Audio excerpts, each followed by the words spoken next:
are you going to be for Halloween? Sabrina Mason asked. She moved her fork around in the bright yellow macaroni on her lunch tray, but didn't take a bite. Carly Beth Caldwell sighed and shook her head. The overhead light on the lunchroom ceiling made her straight brown hair gleam. I don't know. A witch, maybe. Sabrina's mouth dropped open. You. A witch. Well, why not? Carly Beth demanded, staring across the long table at her friend. I thought you were afraid of witches, Sabrina replied. She raised a forkful of macaroni to her mouth and started to chew. This macaroni is made of rubber, she complained, chewing hard. Remind me to start packing a lunch. I am not afraid of witches. Carly Beth insisted, her dark eyes flashing angrily.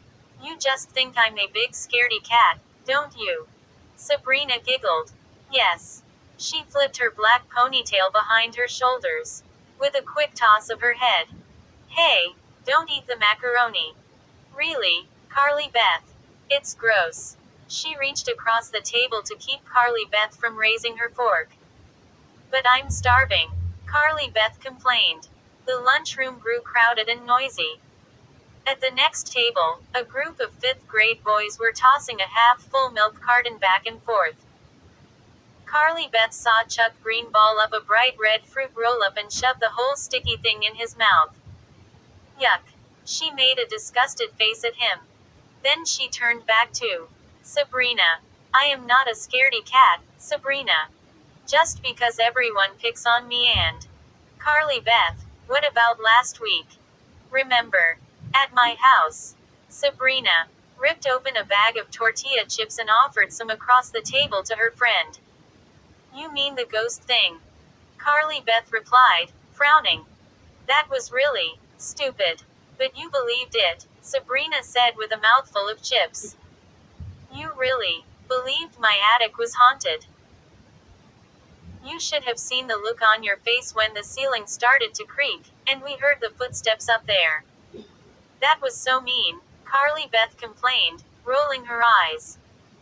Then when you heard footsteps coming down the stairs, your face went all white and you screamed, Sabrina recalled. It was only Chuck and Steve. You know I'm afraid of ghosts, Carly Beth said, blushing. And snakes and bugs and loud noises and dark rooms and witches, Sabrina declared. I don't see why you have to make fun of me, Carly Beth pouted. She shoved her lunch tray away. I don't see why everyone always thinks it is so much fun to try to scare me. Even you, my best friend. I'm sorry, Sabrina said sincerely. She reached across the table and squeezed Carly Beth's wrist reassuringly. You're just so easy to scare. It's hard to resist. Here, want some more chips? She shoved the bag toward Carly Beth. Maybe I'll scare you someday, Carly Beth threatened. Her friend laughed. No way. Carly Beth continued to pout. She was 11. But she was tiny. And with her round face and short stub of a nose which she hated and wished would grow longer, she looked much younger. Sabrina, on the other hand, was tall, dark, and sophisticated looking. She had straight black hair tied behind her head in a ponytail, and enormous, dark eyes. Everyone who saw them together assumed that Sabrina was 12 or 13. But, actually, Carly Beth was a month older than her friend. Maybe I won't be a witch, Carly Beth said thoughtfully, resting her chin on her hands. Maybe I'll be a disgusting monster with hanging eyeballs and green slime dripping down my face and... A loud crash made Carly Beth scream. It took her a few seconds to realize that it was just a lunch tray hitting the floor. She turned to see Gabe Moser, his face bright red, drop to his knees and start scooping his lunch off the floor. The lunchroom rang out with cheers and applause. Carly Beth hunched down in her seat, embarrassed that she had screamed. Her breathing had just returned to normal when a strong hand grabbed her shoulder from behind. Carly Beth's shriek echoed through the room. 2. She heard laughter. At another table, someone yelled, Way to go, Steve. She whipped her head around to see her friend Steve Boswell standing behind her, a mischievous grin on his face. Gotcha, he said, letting go of her shoulder. Steve pulled out the chair next to Carly Beth's and lowered himself over its back. His best friend, Chuck Green, slammed his book bag onto the table and then sat down next to Sabrina. Steve and Chuck looked so much alike, they could have been brothers. Both were tall and thin, with straight brown hair, which they usually hid under baseball caps. Both had dark brown eyes and goofy grins. Both wore faded blue jeans and dark-colored, long-sleeved t-shirts. And both of them loved to scare Carly Beth. They loved to startle her, too. Make her jump and shriek. They spent hours dreaming up new ways to frighten her. She vowed every time that she would never fall for one of their stupid tricks again. But so far, they had won every time. Carly Beth always threatened to pay them back. But in all the time they'd been friends, she hadn't been able to think of anything good enough. Chuck reached for the few remaining chips in Sabrina's bag. She playfully slapped his hand away. Get your own. Steve held a crinkled hunk of aluminum foil under Carly Beth's nose. Want a sandwich? I don't want it. Carly Beth sniffed it suspiciously. What kind is it? I'm starving. It's a turkey sandwich. Here, Steve said, handing it to Carly Beth. It's too dry. My mom forgot the mayo. You want it? Yeah, sure. Thanks. Carly Beth exclaimed. She took the sandwich from him and peeled back the aluminum foil. Then she took a big bite of the sandwich.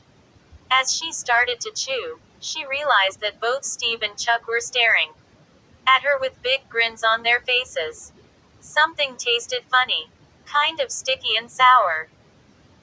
Carly Beth stopped chewing. Chuck and Steve were laughing now. Sabrina looked confused. Carly Beth uttered a disgusted groan and spit the chewed-up sandwich hunk into a napkin. Then she pulled the bread apart and saw a big brown worm resting on top of the turkey. Oh!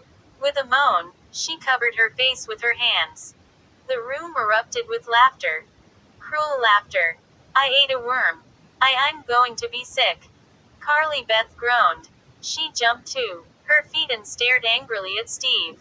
How could you? She demanded. It isn't funny.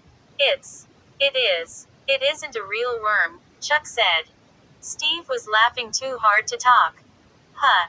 Carly Beth gazed down at it and felt a wave of nausea rise up from her stomach. It isn't real. It's rubber. Pick it up, Chuck urged. Carly Beth hesitated. Kids all through the vast room were whispering and pointing at her. And laughing. Go ahead. It isn't real. Pick it up, Chuck said, grinning.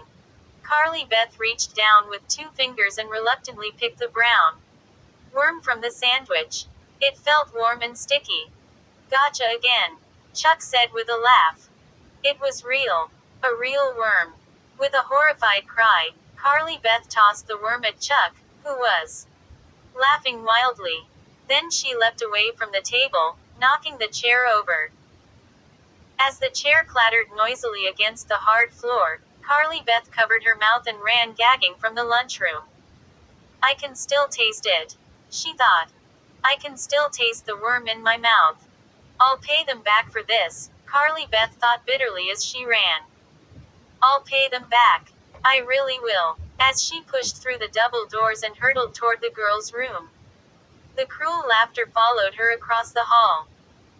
3. After school, Carly Beth hurried through the halls without talking to anyone. She heard kids laughing and whispering. She knew they were laughing at her. Word had spread all over school that Carly Beth Caldwell had eaten a worm. At lunch, Carly Beth, the scaredy cat. Carly Beth, who was frightened of her own shadow. Carly Beth, who was so easy to trick. Chuck and Steve had sneaked a real worm, a fat brown worm, into a sandwich. And Carly Beth had taken a big bite. What a jerk. Carly Beth ran all the way home, 3 long blocks. Her anger grew with every step. How could they do that to me? They're supposed to be my friends. Why do they think it is so funny to scare me? She burst into the house, breathing hard. Anybody home? She called, stopping in the hallway and leaning against the banister to catch her breath. Her mother hurried out from the kitchen. Carly Beth. Hi, what's wrong? I ran all the way, Carly Beth told her, pulling off her blue windbreaker. Why? Mrs. Caldwell asked. Just felt like it, Carly Beth replied moodily. Her mother took Carly Beth's windbreaker and hung it in the front closet. For her. Then she brushed a hand affectionately through Carly Beth's soft brown hair. Where'd you get the straight hair? She muttered. Her mother was always saying that. We don't look like mother and daughter at all, Carly Beth realized. Her mother was a tall, chubby woman with thick curls of coppery hair and lively gray-green eyes. She was extremely energetic, seldom stood still, and talked as rapidly as she moved. Today she was wearing a paint-stained gray sweatshirt over black lycra tights. Why so grumpy? Mrs. Caldwell asked. Anything you'd care to talk about? Carly Beth shook her head. Not really. She didn't feel like telling her mother that she had become the laughingstock of Walnut Avenue Middle School. Come here. I have something to show you, Mrs. Caldwell said, tugging Carly Beth toward the living room. I'm really not in the mood, Mom, Carly Beth told her, hanging back. Come on. Her mother insisted, and pulled her across the hallway. Carly Beth always found it impossible to argue with her mother. She was like a hurricane, sweeping everything in her direction. Look, Mrs. Caldwell declared, grinning and gesturing to the mantelpiece.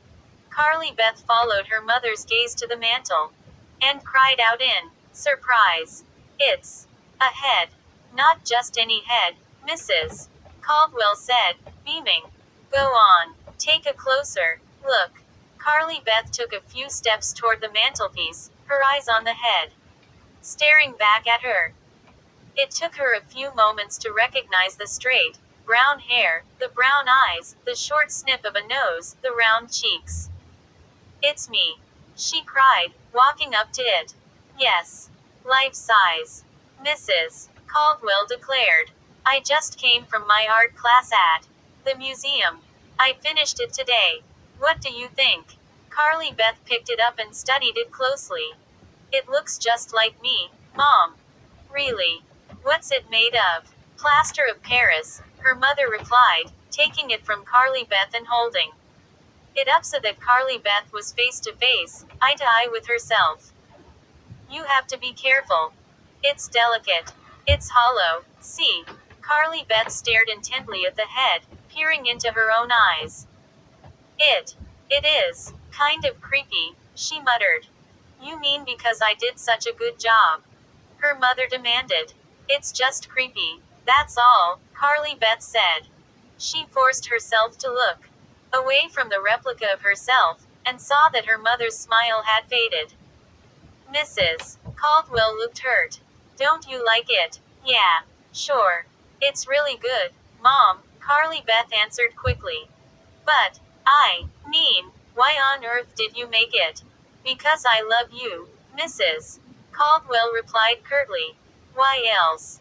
Honestly, Carly Beth, you have the strangest reactions to things. I worked really hard on this sculpture. I thought.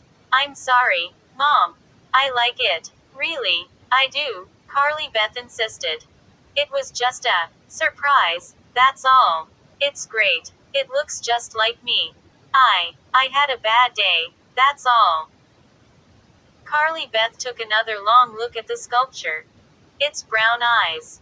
Her brown eyes stared back at her. The brown hair shimmered in the afternoon sunlight through the window. It smiled at me, Carly Beth thought, her mouth dropping open. I saw it. I just saw it smile. No, it had to be a trick of the light. It was a plaster of Paris head, she reminded herself. Don't go scaring yourself over nothing, Carly Beth. Haven't you made a Big enough fool of yourself today. Thanks for showing it to me, Mom, she said awkwardly, pulling her eyes away. She forced a smile. Two heads are better than one, right? Right, Mrs. Caldwell agreed brightly. Incidentally, Carly Beth, your duck costume is all ready. I put it on your bed. Huh. Duck costume. You saw a duck costume at the mall, remember? Mrs. Caldwell carefully placed the sculpted head on the mantel. The one with all the feathers and everything. You thought it would be funny to be a duck this Halloween. So I made you a duck costume. Oh, right, Carly Beth said, her mind spinning. Do I really want to be a stupid duck this Halloween?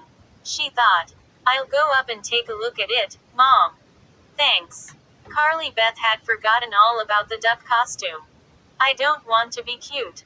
This Halloween, she thought as she climbed the stairs to her room.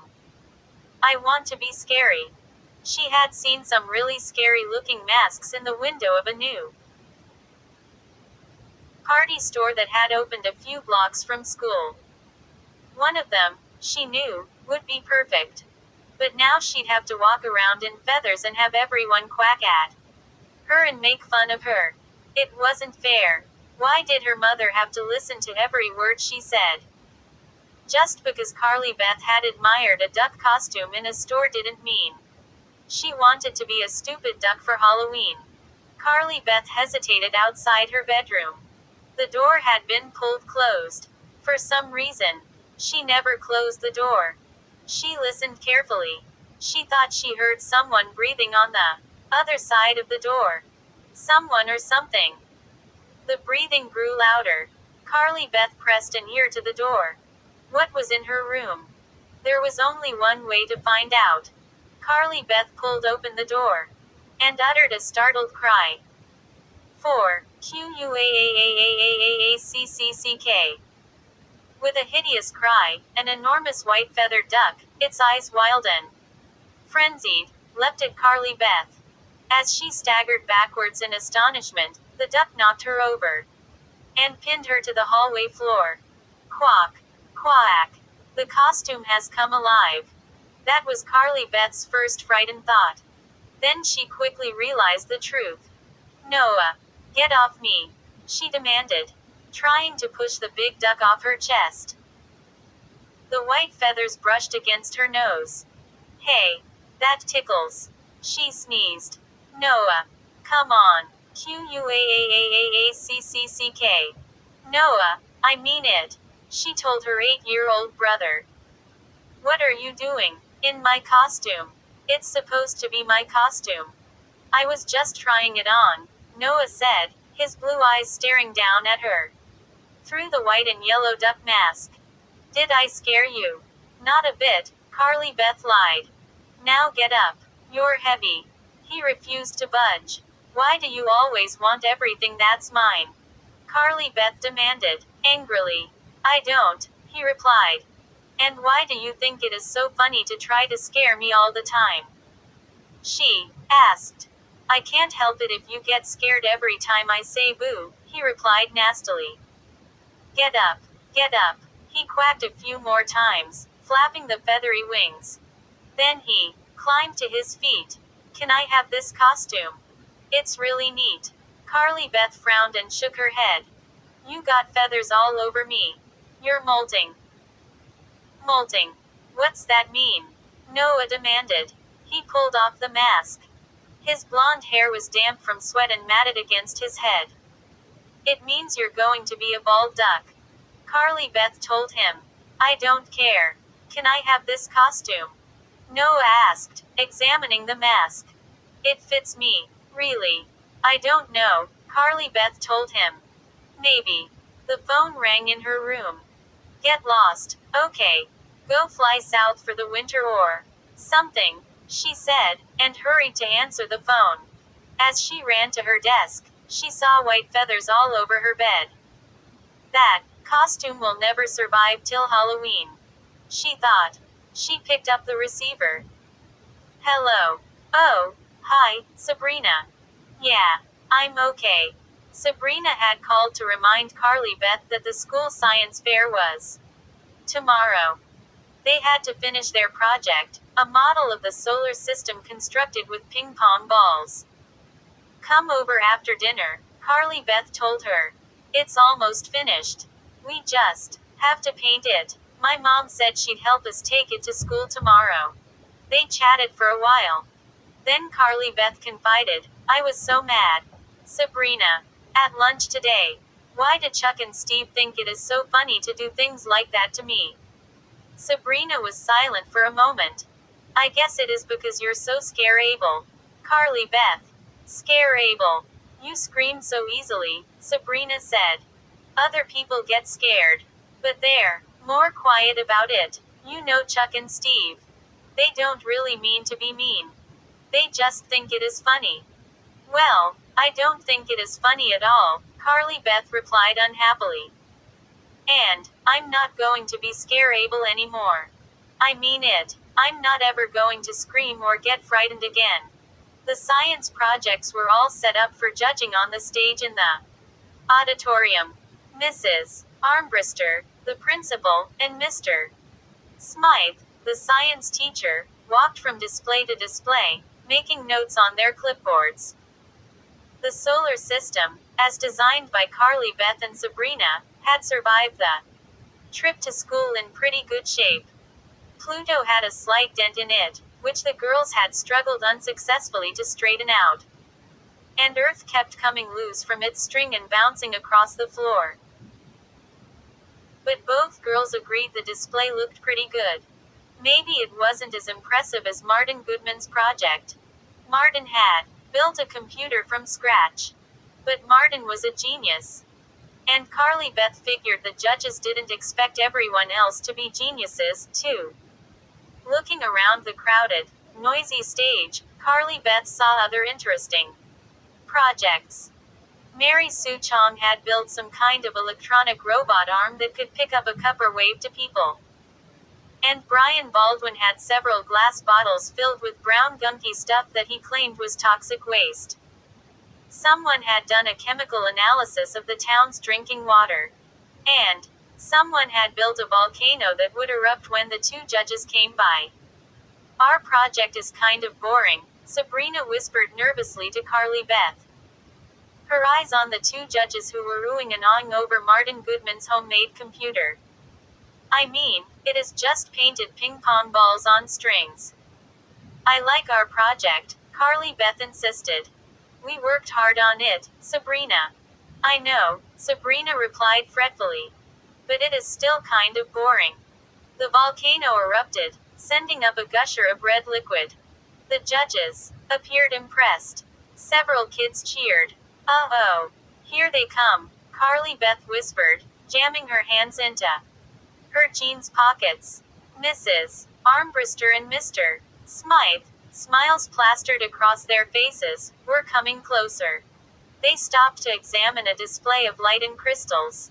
Suddenly, Carly Beth heard an excited shout from somewhere behind her. On the stage. My tarantula. Hey. My tarantula got out. She recognized Steve's voice. Where's my tarantula? He called. Several kids uttered startled cries. Some kids laughed. I'm not going to get scared, Carly Beth told herself, swallowing hard. She knew she was terrified of tarantulas. But this time she was determined not to show it. My tarantula. It got away. Steve shouted over the roar of excited voices. I'm not going to get scared. I'm not going to get scared, Carly Beth repeated to herself.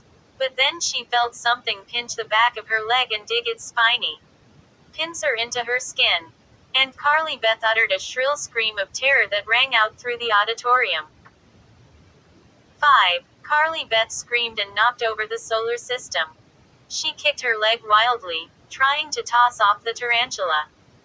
Ping pong ball. Planets bounced over the floor. She screamed again. Get it off me. Get it off. Carly Beth. Stop. Sabrina pleaded. You're okay. You're okay. It took Carly Beth a long while to realize that everyone was laughing.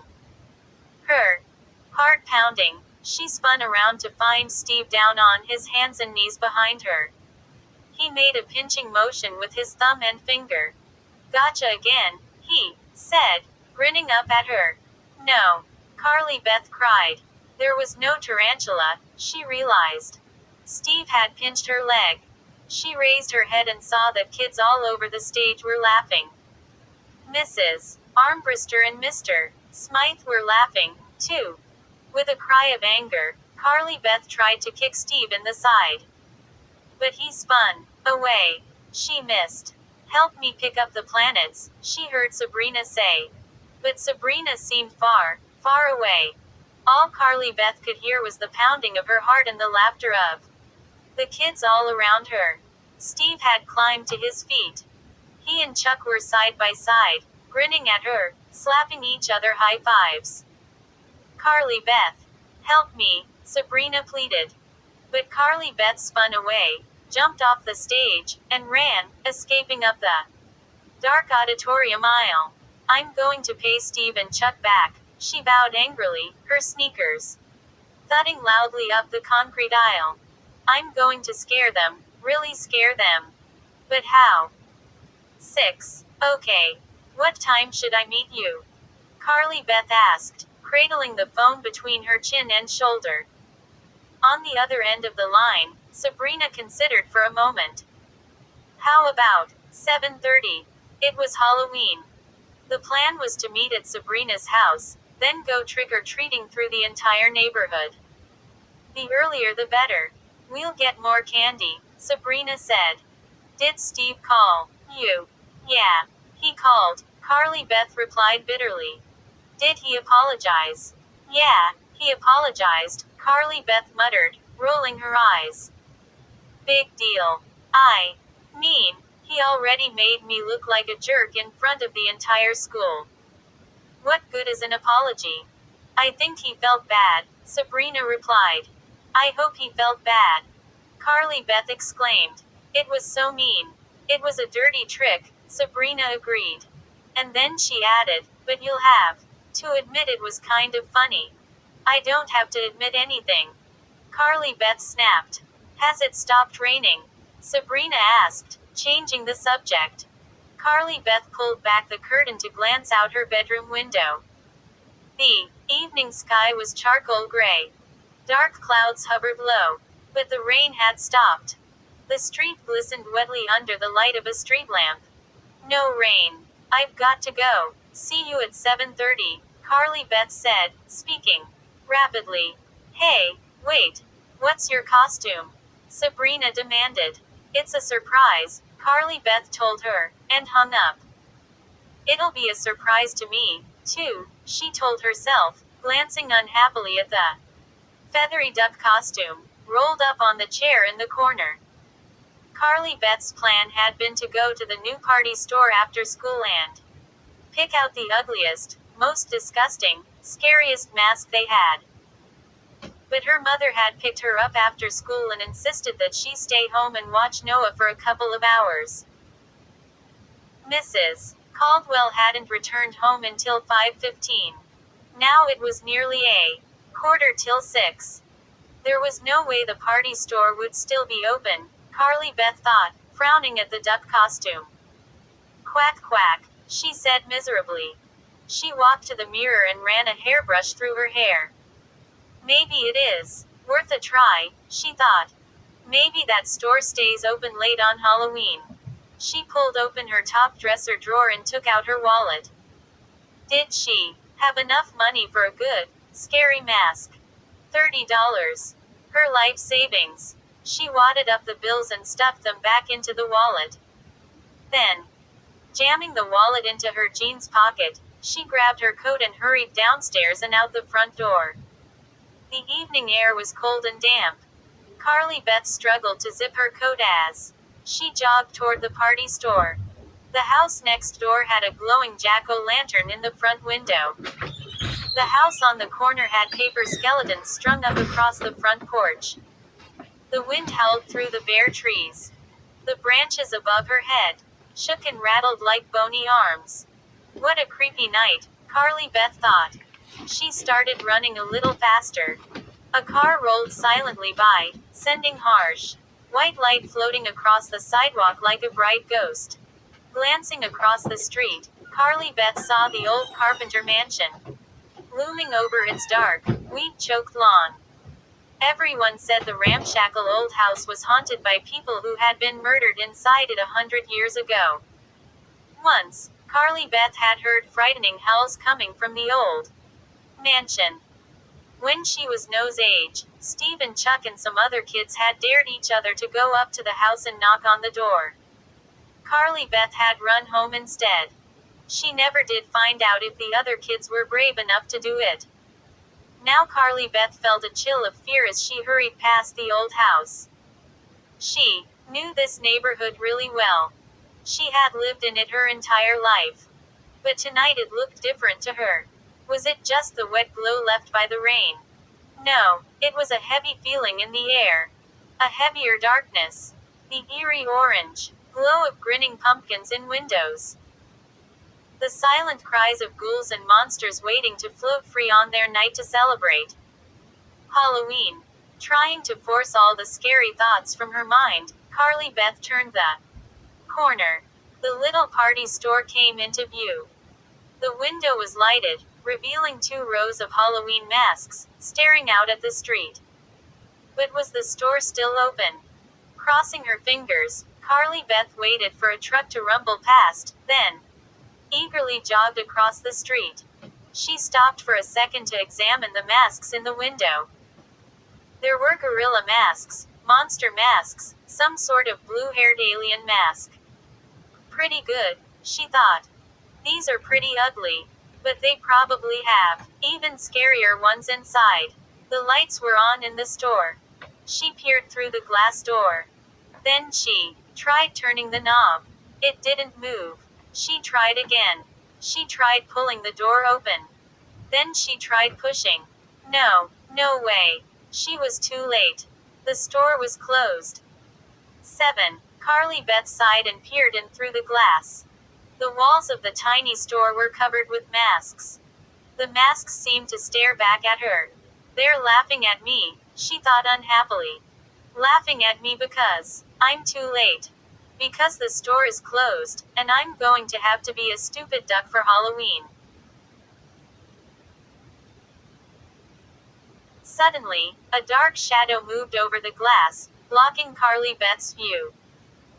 She gasped and took a step back. It took her a moment to realize that the shadow was a man.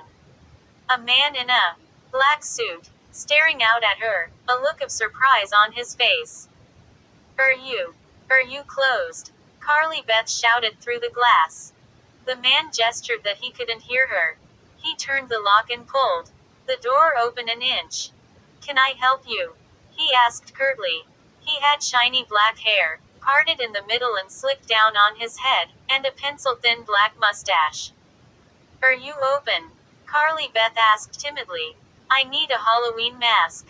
It's very late, the man replied, not answering her question. He pulled the door open another few inches. We normally close at 5.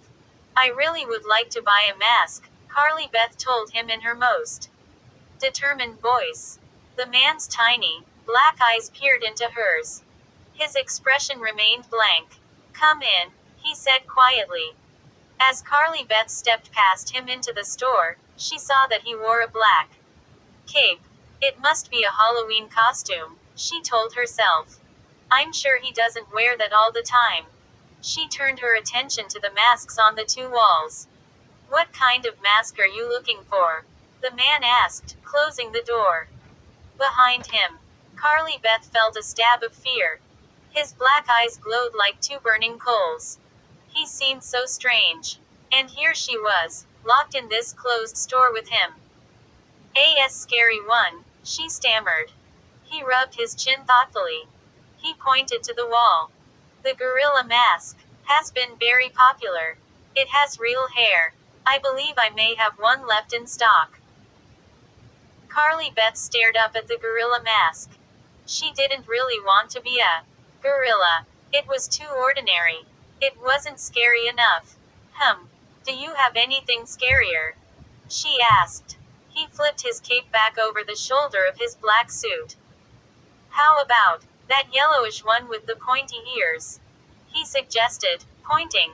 I believe it is some sort of Star Trek character. I still have a few of them, I believe.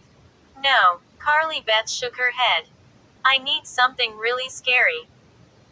A strange smile formed under the man's thin mustache.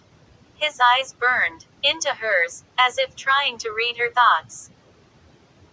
Look around, he said, with a sweep of his hand. Everything I have left in stock is up on the walls. Carly Beth turned her gaze to the masks. A pig mask with long, ugly tusks, and blood trickling from the snout caught her eye. Pretty good, she thought. But not quite right. A hairy werewolf mask with white, pointy fangs was hung beside it. Again, too ordinary, Carly Beth decided. Her eyes glanced over a green Frankenstein mask, a Freddy Krueger mask. That came with Freddy's hand. Complete with long, silvery blades for fingers. And an E.T. mask. Just not scary enough, Carly Beth thought, starting to feel a little desperate. I need something that will really make Steve and Chuck die of fright. Young lady, I am afraid I must ask you to make your choice, the man in the cape said softly. He had moved behind the narrow counter at the front and was turning a key in the cash register. We really are closed, after all. I'm sorry, Carly Beth started. It's just that. The phone rang before she could finish explaining. The man picked it up quickly and began talking in a low voice, turning his back to Carly Beth. She wandered toward the back of the store, studying the masks as she walked. She passed a black cat mask with long, ugly yellow fangs. A vampire mask with bright red blood trickling down its lips was hung next to a grinning, bald mask of Uncle Fester from the Addams Family. Not right, not right, not right, Carly Beth thought, frowning. She hesitated when she spotted a narrow door slightly opened at the back of the store. Was there another room? Were there more masks back there? She glanced to the front. The man, hidden behind his cape, still had his back to her as he talked on the phone. Carly Beth gave the door a hesitant push to peek inside. The door creaked open. Pale orange light washed over the small, shadowy back room. Carly Beth stepped inside and gasped in amazement. 2 dozen empty eye sockets stared blindly at Carly Beth. She gaped in horror at the distorted, deformed faces. They were masks, she realized. 2 shelves of masks. But the masks were so ugly, so grotesque, so real. They made her breath catch in her throat. Carly Beth gripped the doorframe, reluctant to enter the tiny back room. Staring into the dim orange light, she studied the hideous masks. One mask had long, stringy yellow hair falling over its bulging, green forehead. A hairy black rat's head poked up from a knot in the hair, the rat's eyes gleaming like 2 dark jewels. The mask beside it had a large nail stuck through an eye hole. Thick, wet-looking blood poured from the eye, down the cheek. Chunks of rotting skin appeared to be falling off another mask, revealing gray bone underneath. An enormous black insect, some kind of grotesque beetle, poked out from between the green and yellow decayed teeth. Carly Beth's horror mixed with excitement. She took a step into the room. The wooden floorboards creaked noisily beneath her. She took another step closer to the grotesque, grinning masks. They seemed so real, so horribly real. The faces had such detail. The skin appeared to be made of flesh, not rubber or plastic. These are perfect, she thought, her heart pounding. These are just what I was looking for. They look terrifying just propped up on these shelves. She imagined Steve and Chuck seeing one of these masks coming at them in the dark of night. She pictured herself uttering a blood-curdling scream and leaping out from behind a tree in one of them. She imagined the horrified expressions on the boys' faces. She pictured Steve and Chuck shrieking in terror and running for their lives. Perfect. Perfect. What a laugh that would be. What a victory. Carly Beth took a deep breath and stepped up to the shelves. Her eyes settled on an ugly mask on the lower shelf. It had a bulging, bald head. Its skin was a putrid yellow-green. Its enormous, sunken eyes were an eerie orange and seemed to glow. It had a broad, flat nose, smashed in like a skeleton's nose. The dark-lipped mouth gaped wide, revealing jagged animal fangs. Staring hard at the hideous mask, Carly Beth reached out a hand toward it. Reluctantly, she touched the broad forehead. And as she touched it, the mask cried out. 9-0. Carly Beth shrieked and jerked back her hand. The mask grinned at her. Its orange eyes glowed brightly. The lips appeared to curl back over the fangs. She suddenly felt dizzy. What is going on here? As she staggered back, away from the shelves, she realized that the angry cry hadn't come from the mask. It had come from behind her. Carly Beth spun around to see the black-caped store owner glaring at her. From the doorway, his dark eyes flashed. His mouth was turned down into a menacing frown. Oh, I thought. Carly Beth started, glancing back at the mask. She still felt confused. Her heart pounded loudly in her chest. I am sorry you saw these, the man said in a low, threatening voice. He took a step toward her, his cape brushing the doorway. What is he going to do? Carly Beth wondered, uttering a horrified gasp. Why is he coming at me like that? What is he going to do to me? I am so sorry, he repeated, his small, dark eyes burning into hers. He took another step closer. Carly Beth backed away from him. Then she uttered a startled cry as she backed into the display shelves. The hideous masks jiggled and quaked, as if alive. What do you mean? She managed to choke out. I was just. I am sorry you saw these because they are not for sale, the man said. Softly. He stepped past her and straightened one of the masks on its stand. Carly Beth breathed a loud sigh of relief. He didn't mean to scare me, she told herself. I am scaring myself. She crossed her arms in front of her coat and tried to force her heartbeat to return to normal.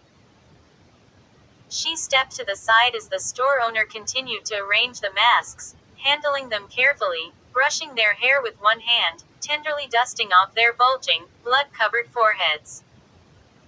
Not for sale. Why not? Carly Beth demanded. Her voice came out tiny and shrill.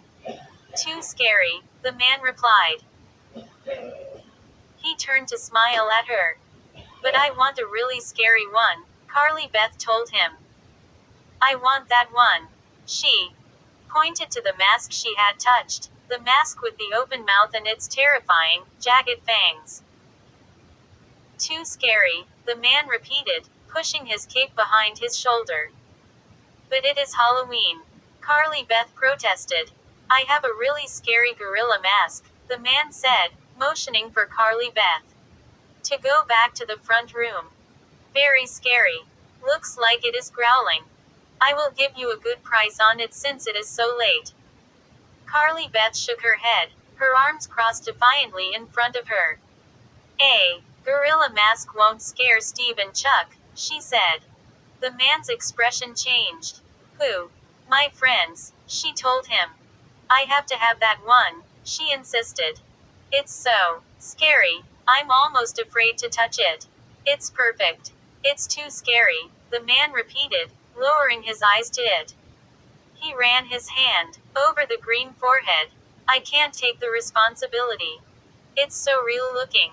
Carly Beth gushed. They'll both faint.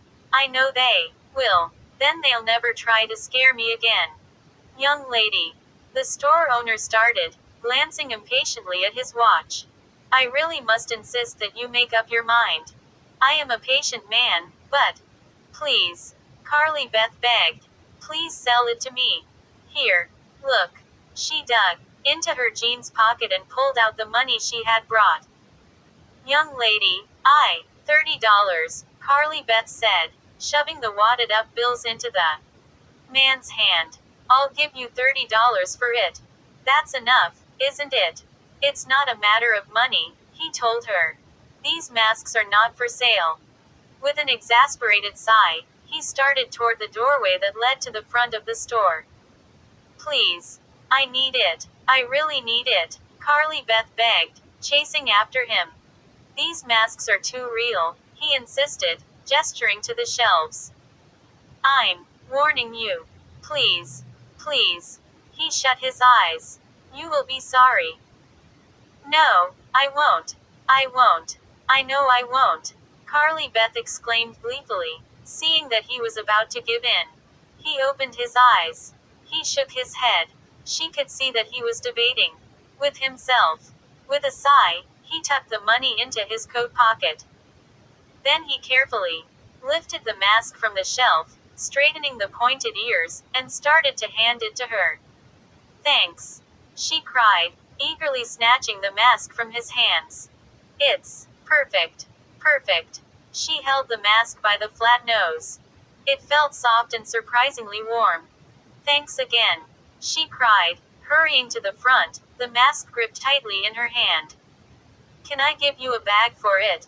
The man called after her. But Carly Beth was already out of the store. She crossed the street and started to run toward home. The sky was black. No stars poked through. The street still glistened wetly from the afternoon's rain. This is going to be the best trick-or-treat night ever, Carly Beth thought. Happily. Because this is the night I get my revenge. She couldn't wait to spring out at Steve and Chuck.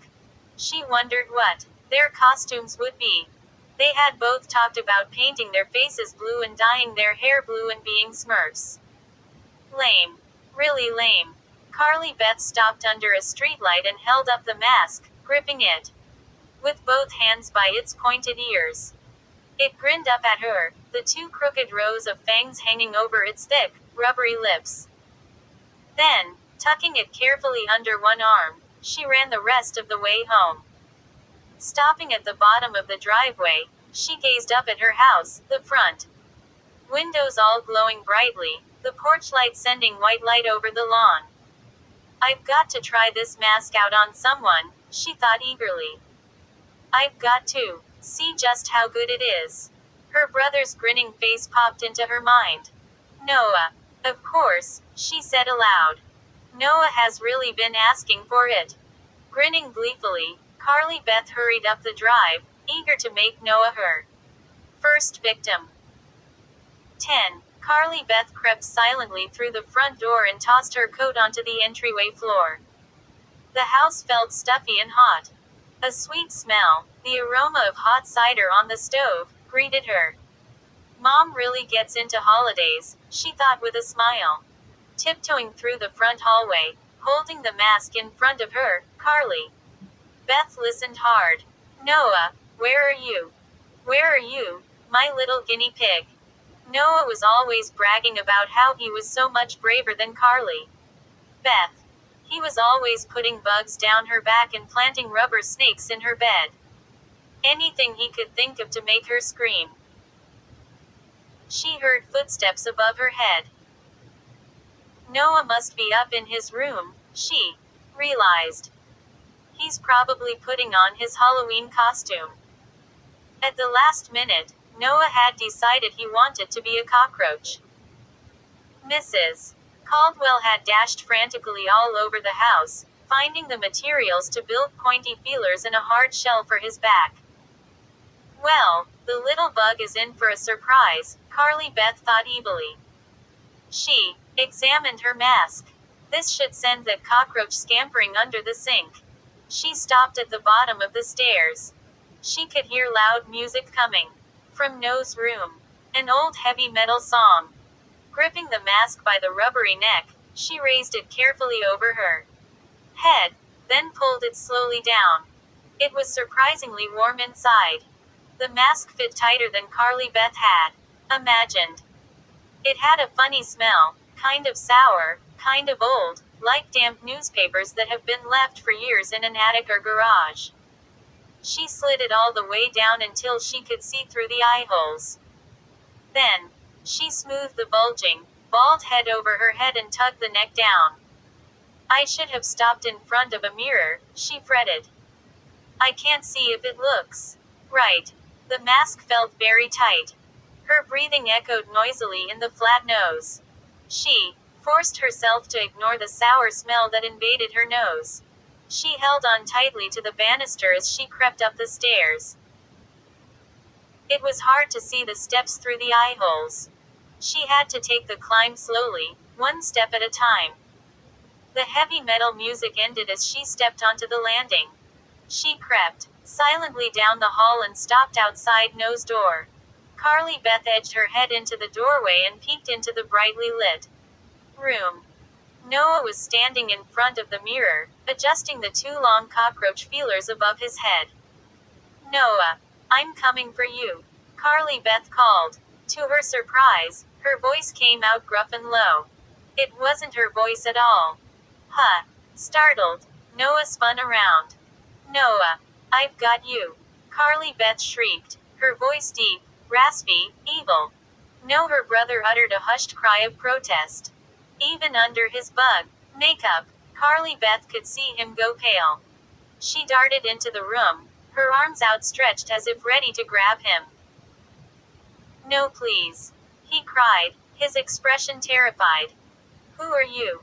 How? How did you get in? He doesn't even recognize me. Carly Beth thought gleefully. And he's scared to death. Was it the hideous face? The deep rumble of a voice? Or both? Carly Beth didn't care. The mask was definitely a success. I've got you. She screamed, surprising herself at how scary her voice sounded from inside the mask. No, please. Noah begged. Mom. Mom. He backed toward the bed, trembling all over, his feelers quivering in fright. Mom. Help. Carly Beth burst out laughing. The laughter came out in a deep rumble.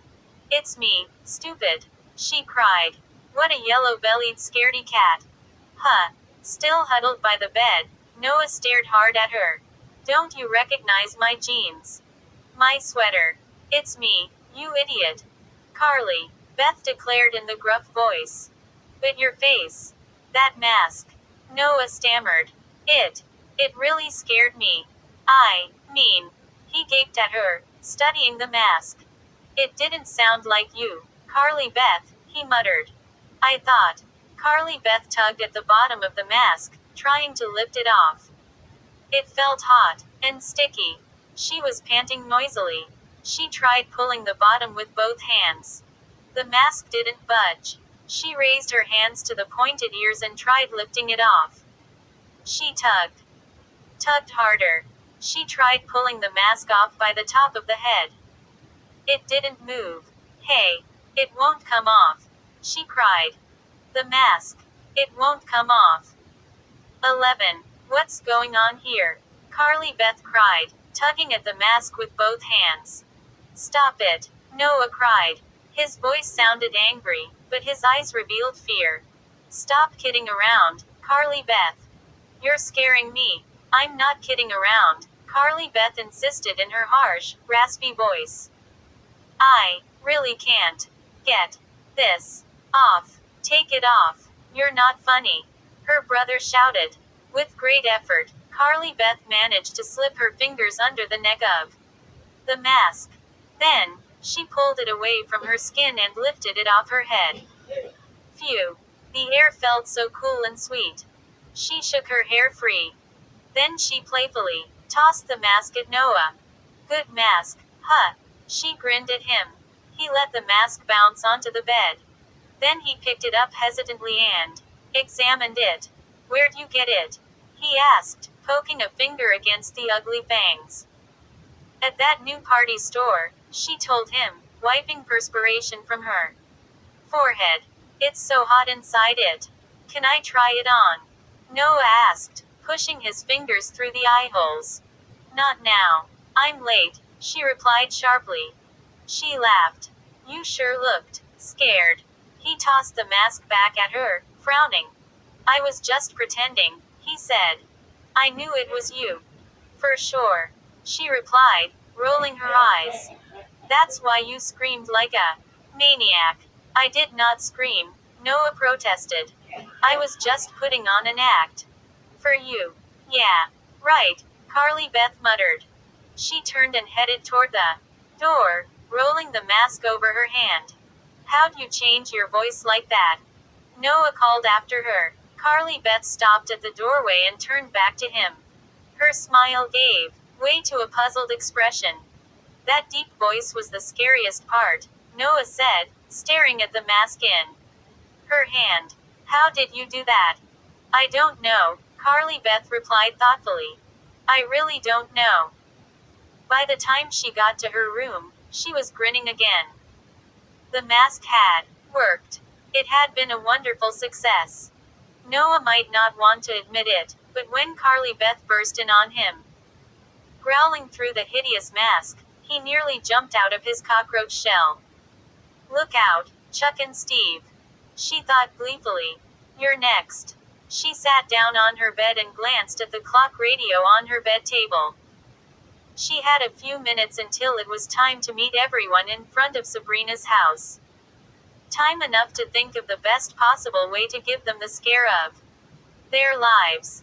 I don't want to just jump out at them, Carly Beth thought, playing her fingers over the sharp fangs. That's too boring. I want to do something they'll remember. Something they'll never forget. She ran her hands over the mask's pointy ears. Suddenly she had an idea. 12. Carly Beth pulled the old broom handle from the closet. She brushed off a thick ball of dust and examined the long, wooden pole. Perfect, she thought. She checked to make sure her mother was still in the kitchen. She was sure that her mother wouldn't approve of what Carly Beth was about to do. Mrs. Caldwell still thought that Carly Beth was going to wear the duck costume. Tiptoeing silently into the living room, Carly Beth stepped up to the mantel and pulled down the plaster of Paris head her mother had sculpted. It really does look just like me, Carly Beth thought, holding the sculpture waist high and studying it carefully. It's so lifelike. Mom is really talented. Carefully, she placed the head on the broomstick. It balanced easily. She carried it over to the hallway mirror. It looks like I'm carrying my real head on a stick, Carly Beth thought, admiring it. A wide grin broke out across her face. Her eyes sparkled gleefully. Excellent. She leaned the head and stick against the wall and pulled on the mask. Once again, the sour aroma rushed into her nostrils. The heat of the mask seemed to wrap around her. The mask tightened against her skin as she pulled it down. Raising her eyes to the mirror, she nearly frightened herself. It's like a real face, she thought, unable to take her eyes away. My eyes seem a part of it. It doesn't look as if I'm peering out of eye holes. She moved the gruesome mouth up and down a few times. It moves like a real mouth, she realized. It doesn't look like a mask at all. It looks like a gross, deformed face. Working with both hands, she flattened the bulging forehead, smoothing it over her hair. Excellent, she repeated to herself, feeling her excitement grow. Excellent. The mask is perfect, she decided. She couldn't believe the man in the party store didn't want to sell it to her. It was the scariest, realest, ugliest mask she had ever seen. I will be the terror of Maple Avenue tonight, Carly Beth decided, admiring herself in the mirror. Kids will be having nightmares about me for weeks. Especially Chuck and Steve, she told herself. Boo. She muttered to herself, pleased to hear that the gruff voice had returned. I'm ready. She picked up the broomstick, carefully balanced her sculpted head on top of it, and started to the door. Her mother's voice stopped her. Carly Beth. Wait up, Mrs. Caldwell called from the kitchen. I want to see how you look in that duck costume. Uh-oh, Carly Beth groaned out loud. Mom isn't going to like this. 13. Carly Beth froze in the doorway. She could hear her mother's footsteps approaching in the hallway. "Let me see you, dear, Mrs. Caldwell called. Did the costume fit? Maybe I should have told her about my change of plans," Carly Beth thought. Guiltily. I would have said something, but I didn't want to hurt Mom's feelings. Now she's in for a shock. And she's going to be really angry when she sees I borrowed her sculpture. She's going to make me put it back on the mantle. She's going to ruin everything. I'm kind of in a hurry, Mom, Carly Beth called, her voice deep and raspy. Inside the mask. "I'll see you later, okay?" She pulled open the front door. "You can wait 1 second while I see my costume on you," her mother called. She rounded the corner and came into view. "I'm sunk," Carly Beth thought with a groan. "I'm caught." The phone rang. The sound echoed loudly inside Carly Beth's mask. Her mother stopped and turned back to the kitchen. "Oh, darn. I'd better answer that. It's probably your father calling from Chicago." She disappeared back to the kitchen. "I'll have to see you later, Carly Beth. Be careful, okay?" Carly Beth breathed a sigh of relief. Saved by the bell, she thought. Balancing the head on the broomstick, she hurried out the door. She closed the door behind her and jogged down the front yard. It had become a clear, cool night.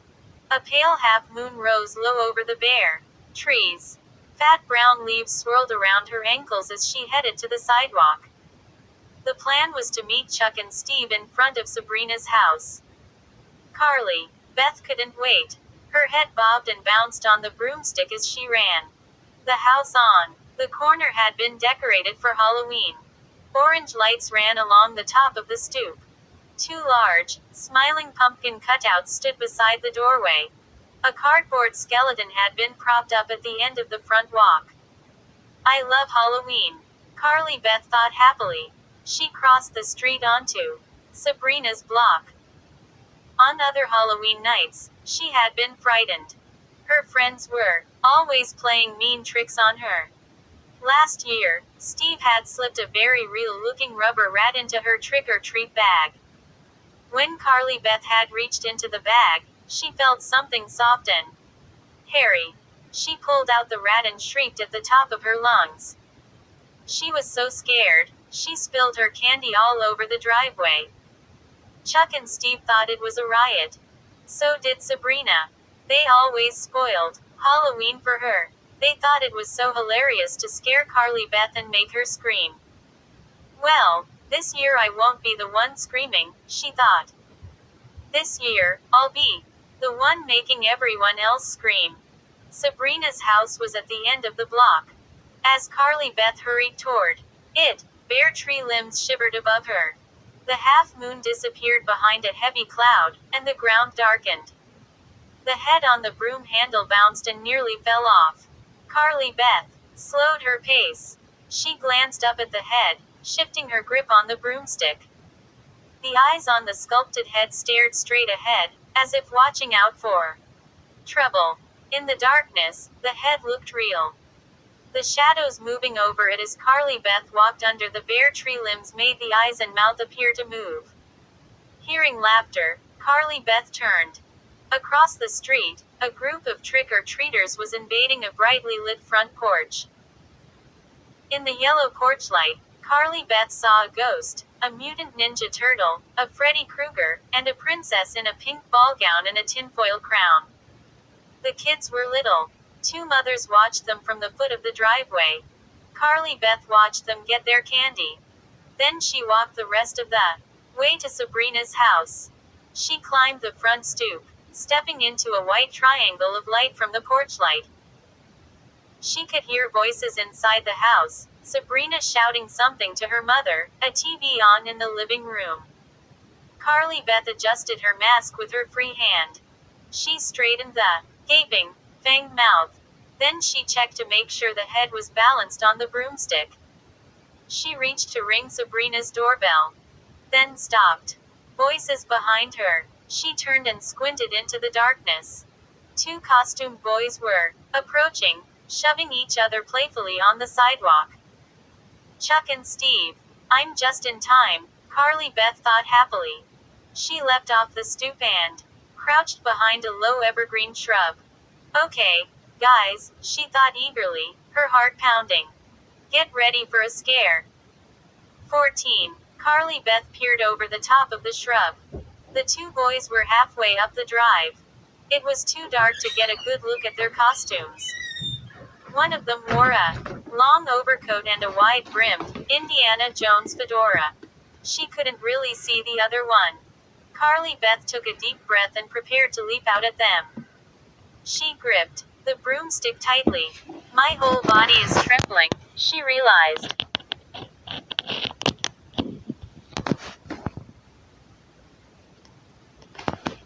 The mask suddenly felt hot, as if her excitement had heated it up. Her breath rattled noisily in the flat nose. Walking slowly, playfully blocking each other with their shoulders like football linemen, the boys made their way up the driveway. One of them said something Carly Beth couldn't hear. The other one laughed loudly, a high-pitched giggle. Peering into the darkness, Carly Beth watched them until they were nearly right in front of the shrub. Okay. Now, she declared silently. Raising the broomstick with its staring head on the top, she leapt out.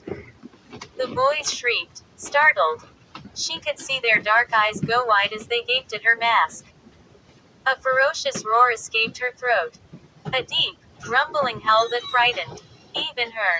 At the terrifying sound, both boys cried out again. One of them actually dropped to his knees on the driveway. They both stared up at the head, bobbing on the broomstick. It seemed to glare down at them. Another howl escaped Carly Beth's throat.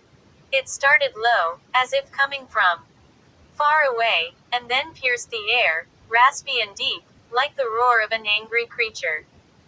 No. One of the boys cried. Who are you? The other cried. Leave us alone. Carly Beth heard rapid footsteps crunching over the dead leaves on the driveway. Looking up, she saw a woman in a bulky down coat running up the drive. Hey, what are you doing? The woman demanded, her voice shrill and angry. Are you scaring my kids? Huh. Carly Beth swallowed hard. She turned her eyes back to the two frightened boys. Wait, she cried, realizing they weren't Chuck and Steve. What are you doing? The woman repeated breathlessly. She stepped up to the two boys and put a hand on each of their shoulders. Are you two okay? Yeah, we're okay, Mom, the one in the overcoat and fedora replied. The other boy wore white makeup and a red clown nose.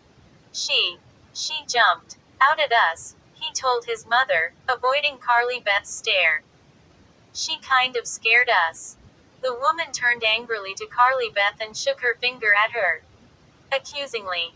Don't you have anything better to do than to scare two young boys? Why don't you pick on someone your own age? Normally Carly Beth would have apologized. She would have explained to the woman that she made a mistake, that she meant to scare two different boys.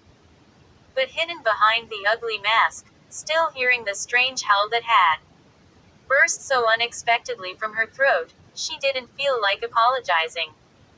She felt anger, and she wasn't sure why. Go away, she rasped, waving the broomstick menacingly. Her head, stared down at the two startled boys.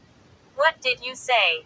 Their mother demanded, her voice tight with growing outrage. What did you say? I said go away.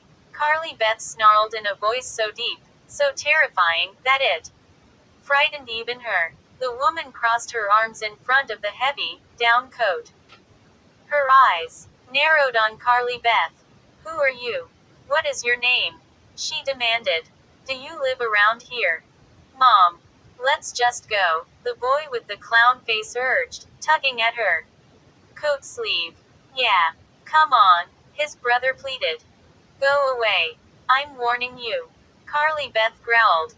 The woman stood her ground, her arms tightly crossed, her eyes narrowed. At Carly Beth.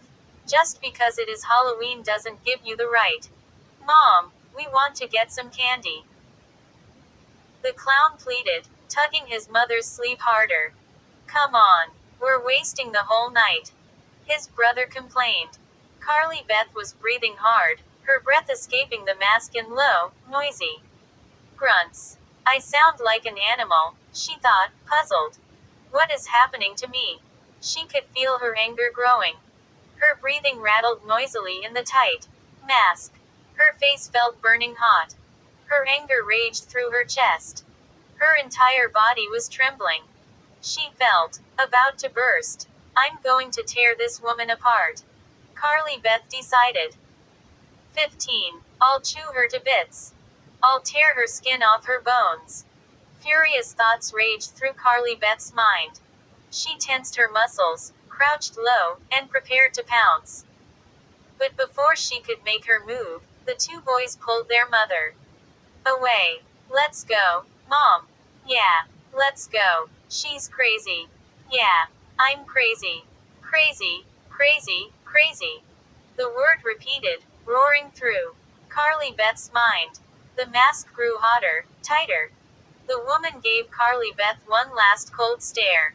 Then she turned and led the two boys down the driveway. Carly Beth stared after them, panting loudly. She had a strong urge to chase after them, to really scare them. But a loud cry made her stop and spin around. Sabrina stood on the front stoop, leaning on the storm door, her mouth open in a wide O of surprise. Who's there? She cried, squinting into the darkness. Sabrina was dressed as Catwoman, with a silver and gray catsuit beneath a silver mask. Her black hair was pulled tightly behind her head. Her dark eyes stared intently at Carly Beth. Don't you recognize me? Carly Beth rasped, stepping closer. She could see the fright in Sabrina's eyes. Sabrina gripped the door handle tightly, standing half in and half out of her house. Don't you recognize me, Sabrina?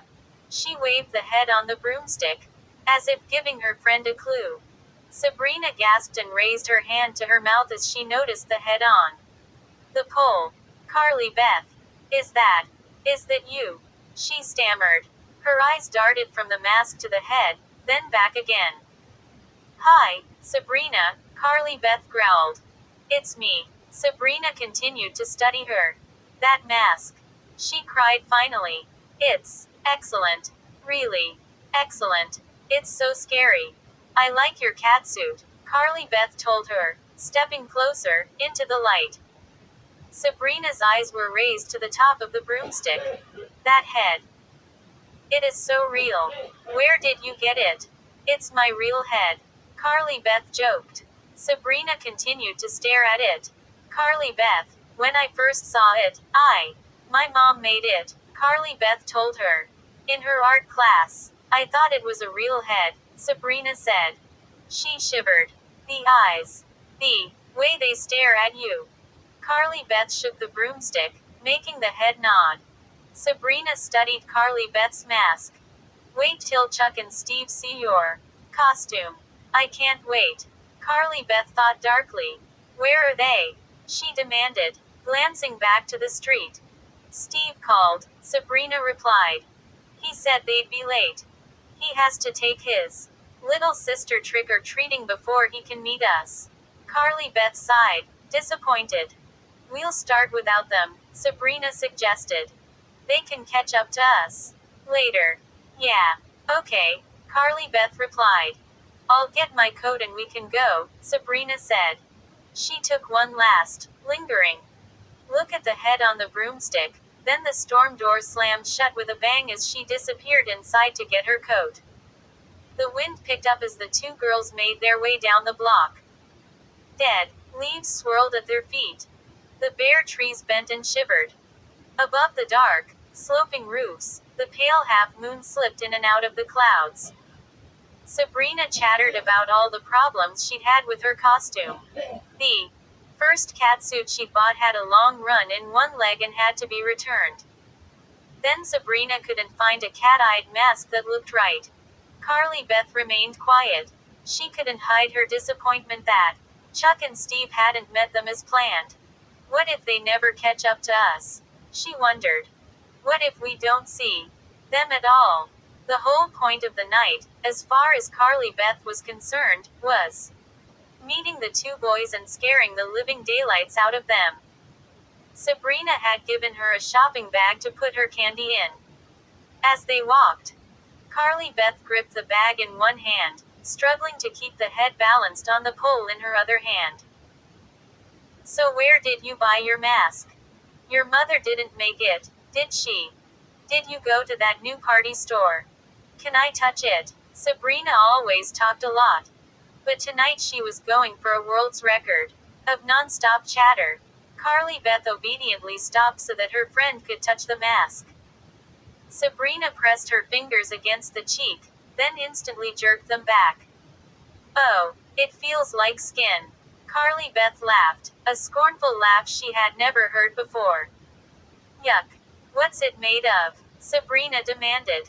It isn't skin. Is it? It's some kind of rubber, right? I guess, Carly Beth muttered. Then how come it is so warm? Sabrina asked. Is it uncomfortable too? Where? You must be sweating like a pig. Feeling a surge of rage, Carly Beth dropped the bag and the broomstick. Shut up, shut up, shut up, she snarled. Then with an angry howl, she grabbed Sabrina's throat with both hands and began to choke her. 16. Sabrina uttered a shocked cry and staggered back, pulling herself from Carly Beth's grip. See Carly Beth. She sputtered. What is happening to me? Carly Beth wondered, gaping in horror at her friend. Why did I do that? Gotcha. Carly Beth exclaimed. She laughed. You should have seen the look on your face, Sabrina. Did you think I was really choking you? Sabrina rubbed her neck with one silver-gloved hand. She frowned at her friend. That was a joke. You scared me to death. Carly Beth laughed again. Just keeping in character, she said lightly, pointing to her mask. You know, trying to get in the right mood. Ha ha. I like scaring people. You know. Usually I'm the one who's trembling in fright. She picked up the bag and broomstick, fixing the plaster of Paris head on the top. Then she hurried up the nearest driveway toward a well-lighted house with a Happy Halloween banner in the front window. Does Sabrina believe it was just a joke? Carly Beth asked herself as she raised her shopping bag and rang the doorbell. What on earth was I doing? Why did I suddenly get so angry? Why did I attack my best friend like that? Sabrina stepped up beside her as the front door was pulled open. Two little, blonde kids, a boy and a girl, appeared in the doorway. Their mother stepped up behind them. Trick or treat, Carly Beth and Sabrina called out in unison. Ooh, that's a scary mask. The woman said to her two children, grinning at Carly Beth. What are you supposed to be? A cat? The little boy asked Sabrina. Sabrina meowed at him. I'm Catwoman, she told him. I don't like the other one. The little girl exclaimed to her mother. It's too scary. It's just a funny mask, the mother assured her daughter. Too scary. It's scaring me, the little girl insisted. Carly Beth leaned into the entryway of the house, bringing her grotesque face up close to the little girl. I'll eat you up, she growled nastily. The little girl screamed and disappeared into the house. Her brother stared wide-eyed at Carly Beth. The mother quickly dropped candy bars into the girls' bags. You shouldn't have scared her, she said softly. She has nightmares. Instead of apologizing, Carly Beth turned to the little boy. I'll eat you up, too, she snarled. Hey, stop, the woman protested. Carly Beth laughed a deep-throated laugh, jumped off the porch, and took off across the front lawn. "Why'd you do that?" Sabrina asked as they made their way across the street. "Why'd you scare those kids like that?" "The mask made me do it," Carly Beth replied. She meant it as a joke. But the thought troubled her mind. At the next few houses, Carly Beth hung back and let Sabrina do the talking. At one house, a middle-aged man in a torn blue sweater pretended to be scared of Carly Beth's mask. His wife insisted that the girls come inside so that they could show their elderly mother the great costumes. Carly Beth groaned loudly, but followed Sabrina into the house. The old woman gazed at them blankly from her wheelchair. Carly Beth growled at her, but it didn't appear to make any impression. On their way out the door, the man in the torn sweater handed each girl a green apple. Carly Beth waited till they were down on the sidewalk. Then she turned, pulled back her arm, and heaved the apple at the man's house with all her might. It made a loud thunk as it smacked against the shingled front wall near the front door. "I really hate getting apples on Halloween," Carly Beth declared. "Especially green ones." "Carly Beth, I'm worried about you," Sabrina cried, eyeing her friend with concern. "You're not acting like you at all." "No, I'm not a pitiful, frightened little mouse tonight," Carly Beth thought bitterly. "Give me that," she ordered Sabrina, and grabbed Sabrina's apple from her bag. "Hey, stop," Sabrina protested. But Carly Beth arched her arm and tossed Sabrina's apple at the house. It clanged noisily as it hit the aluminum gutter. The man in the torn sweater poked his head out the door. "Hey, what's the big idea? Run!" Carly Beth screamed. The two girls took off, running at full speed down the block. They didn't stop until the house was out of sight. Sabrina grabbed Carly Beth's shoulders and held on, struggling to catch her breath. "You're crazy," she gasped. "You're really crazy. It takes one to know one," Carly Beth said playfully. They both laughed. Carly Beth searched the block, looking for Chuck and Steve. She saw a small group of costumed kids huddled together at the corner. But no sign of the two boys. Smaller houses, jammed closer together, lined the two sides of this block. "Let's split up," Carly Beth suggested, leaning against the broomstick. "We'll get more candy that way." Sabrina frowned at her friend, eyeing her suspiciously.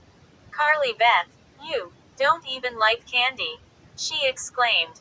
But Carly Beth was already running up the driveway to the first house, her sculpted head bobbing wildly above her on its broomstick. "This is my night," Carly Beth thought, accepting a candy bar from the smiling woman who answered the door. "My night." She felt a tingle of excitement she'd never felt before. And a strange feeling she couldn't describe. A hunger. A few minutes later, her shopping bag starting to feel heavy, she came to the end of the block. She hesitated on the corner, trying to decide whether to do the other side of the street or go on to the next block. It was very dark there, she realized. The moon had once again disappeared behind dark clouds. The corner streetlight was out, probably burned out. Across the street, four very young trick-or-treaters were giggling as they approached a house with a jack-o'-lantern on the porch. Carly Beth sank back into the darkness. She heard voices, boys' voices. Chuck and Steve. No, the voices were unfamiliar. They were arguing about where to trick or treat next. One of them wanted to go home and call a friend. "How about a little scare for you guys?" Carly Beth thought, a smile spreading across her face. "How about something to remember this Halloween night?" She waited, listening, until they were a few feet away. She could see them now. Two mummies, their faces wrapped in gauze. Closer, closer. She waited for the perfect moment. Then she burst from the shadows, uttering an angry animal howl that shattered the air. The two boys gasped and jumped back. "Hey!" One of them tried to shout, but his voice caught in his throat. The other one dropped his bag of candy. As he started to pick it up, Carly Beth moved quickly. She grabbed the bag from his hand, jerked it away from him, and started to run. Come back. That's mine. Hey. Their voices were high and shrill, filled with fear and surprise. As she ran across the street, Carly Beth glanced back to see if they were following her. No, they were too frightened. They stood huddled together on the corner, shouting after her. Holding the stolen candy bag tightly in her free hand, Carly Beth tossed back her head and laughed. A cruel laugh, a triumphant laugh. A laugh she had never heard before. She emptied the boy's candy into her own bag, then tossed his bag onto the ground. She felt good, really good, really strong, and ready for more fun. Come on, Chuck and Steve, she thought. It's your turn next. 17. Carly Beth found Chuck and Steve a few minutes later. They were across the street from her, standing in the light of someone's driveway, examining the contents of their trick-or-treat bags. Carly Beth ducked behind the wide trunk of an old tree near the sidewalk. Her heart began to pound as she spied on them. Neither boy had bothered to put on a real costume. Chuck had a red bandana tied around his head and a black mask over his eyes. Steve had blackened his cheeks and forehead with big smudges and wore an old tennis hat and a torn raincoat. Is he supposed to be a bum? Carly Beth wondered. She watched them sift through their bags. They had been out for quite a while, she saw. Their bags appeared pretty full. Suddenly, Steve glanced up in her direction. Carly Beth jerked her head back behind the tree trunk. Had he seen her? No, don't blow it now, she told herself. You've waited so long for this moment. You've waited so long to pay them back for all the scares. Carly Beth watched the two boys make their way up to the front porch of the next house. Nearly tripping over the broomstick, she darted away from the tree. She ran across the street and ducked low behind a hedge. When they come back down the drive, I'll leap out. I'll pounce on them. I'll scare them to death, she thought. The low hedge smelled piney and sweet. It was still wet from the morning's rain. The wind made the leaves tremble. What was that strange whistling sound? It took Carly Beth a while to realize it was her own breathing. She suddenly began to have doubts.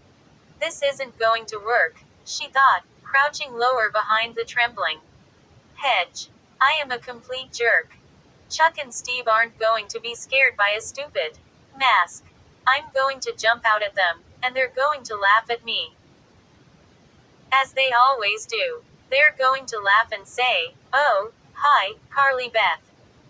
Looking good." Or something like that. And then they'll tell everyone in school how I thought I was so scary and how they recognized me immediately and what a total jerk I am. And everyone will have a good laugh at my expense.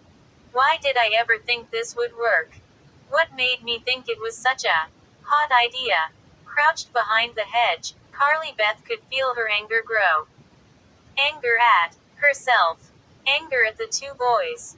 Her face felt burning hot inside the ugly mask. Her heart thudded loudly. Her rapid breaths whistled against the flat nose. Chuck and Steve were approaching. She could hear their sneakers crunch over the gravel driveway. Carly Beth tensed her leg muscles and prepared to pounce. Okay, she thought, taking a deep breath, here goes. 18. It all seemed to happen in slow motion. The two boys moved slowly past the hedge. They were talking excitedly to each other. But to Carly Beth, their voices seemed low and far away. She pulled herself up, stepped out from the hedge, and screamed at the top of her lungs. Even in the dim light, she could see their reactions clearly. Their eyes went wide. Their mouths dropped open. Their hands shot up, above their heads. Steve cried out. Chuck grabbed the sleeve of Steve's coat. Carly Beth's scream echoed over the dark front lawn. The sound seemed to hover in the air. Everything moved so slowly. So slowly, Carly Beth could see Chuck's eyebrows quiver. She could see his chin tremble. She could see the fear shimmer in Steve's eyes as they moved from her mask up to the head on the broomstick. She waved the broomstick menacingly.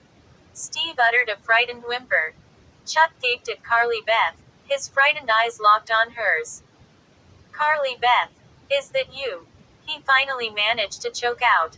Carly Beth uttered an animal growl, but didn't reply. Who are you? Steve demanded, his voice trembling. It is Carly Beth. I think. Chuck told him. Is it you in there, Carly? Beth. Steve let out a tense laugh. You scared us. Carly Beth. Is it you? Chuck demanded again. Carly Beth waved the broomstick. She pointed up to the head. That's Carly Beth's head, she told them. Her voice was a deep, throaty rasp. Huh. Both boys gazed up at it uncertainly. That's Carly Beth's head, she repeated slowly, waving it toward them. The painted eyes of the sculpted face appeared to glare down at them. Poor Carly Beth didn't want to give up her head tonight. But I took it anyway. Both boys stared up at the head. Chuck continued to grip Steve's coat sleeve. Steve uttered another tense laugh. He stared at Carly Beth, his expression confused. You're Carly Beth, right? How are you making that weird voice? That's your friend Carly Beth, she growled, pointing up to the head on the broomstick. That's all that's left of her. Chuck swallowed hard. His eyes were trained on the bobbing head. Steve stared intently at Carly Beth's mask. Hand over your candy, Carly Beth snarled, surprised by the vicious tone in her voice. Huh. Steve cried. Hand it over. Now. Or I'll put your heads on the stick. Both boys laughed, shrill giggles. I'm not joking. Carly Beth roared. Her angry words cut their laughter short. Carly Beth. Give us a break, Chuck muttered uncertainly, his eyes still narrowed in fear. Yeah. Really, Steve said softly. Hand over your bags, Carly Beth insisted coldly. Or your heads will adorn my stick. She lowered the broomstick toward them menacingly. And as she lowered it, all three of them stared up at the dark-eyed face. All three of them studied the frozen face, the face that looked so real, that looked so much like Carly Beth Caldwell. A sudden breeze swirled around them, making the head bob on the stick. And then, all three of them saw the eyes blink. Once. Twice. The brown eyes blinked. And the lips on the head parted, making a dry scraping sound. Frozen in horror, Carly Beth stared up at the face along with the two boys. And all three of them saw the lips move. And heard the dry, crackling sound. All three of them saw the dark lips squeeze together, then part. All three of them saw the bobbing head form the silent words. Help me! Help me! 19. In her horror, Carly Beth let go of the broomstick. It hit the ground beside Chuck. The head rolled under the hedge. It talked. Steve cried. Chuck uttered a low whimper. Without another word, both boys dropped their candy bags and took off. Their sneakers thudding loudly on the sidewalk. The wind swirled around Carly Beth as if holding her in place. She felt like tossing her head back and howling. She felt like tearing off her coat and flying through the night. She felt like climbing a tree, leaping onto a roof, roaring up at the starless black sky. She stood frozen for a long moment, letting the wind sweep around her. The boys were gone. They had fled in terror. Terror. Carly Beth had succeeded. She had scared them nearly to death.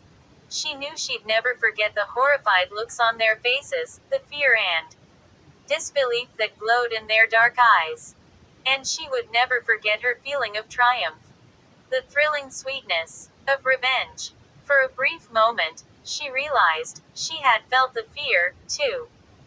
She had imagined that the head on the stick had come to life, had blinked its eyes, had spoken silently to them. For a brief moment, she had caught the fear. She had fallen under the spell of her own trickery. But, of course, the head hadn't come alive, she assured herself now. Of course the lips hadn't moved, hadn't made their silent plea. Help me, help me. It had to be shadows, she knew. Shadows cast by the light of the moon, floating out from behind the shifting, black clouds. Where was the head?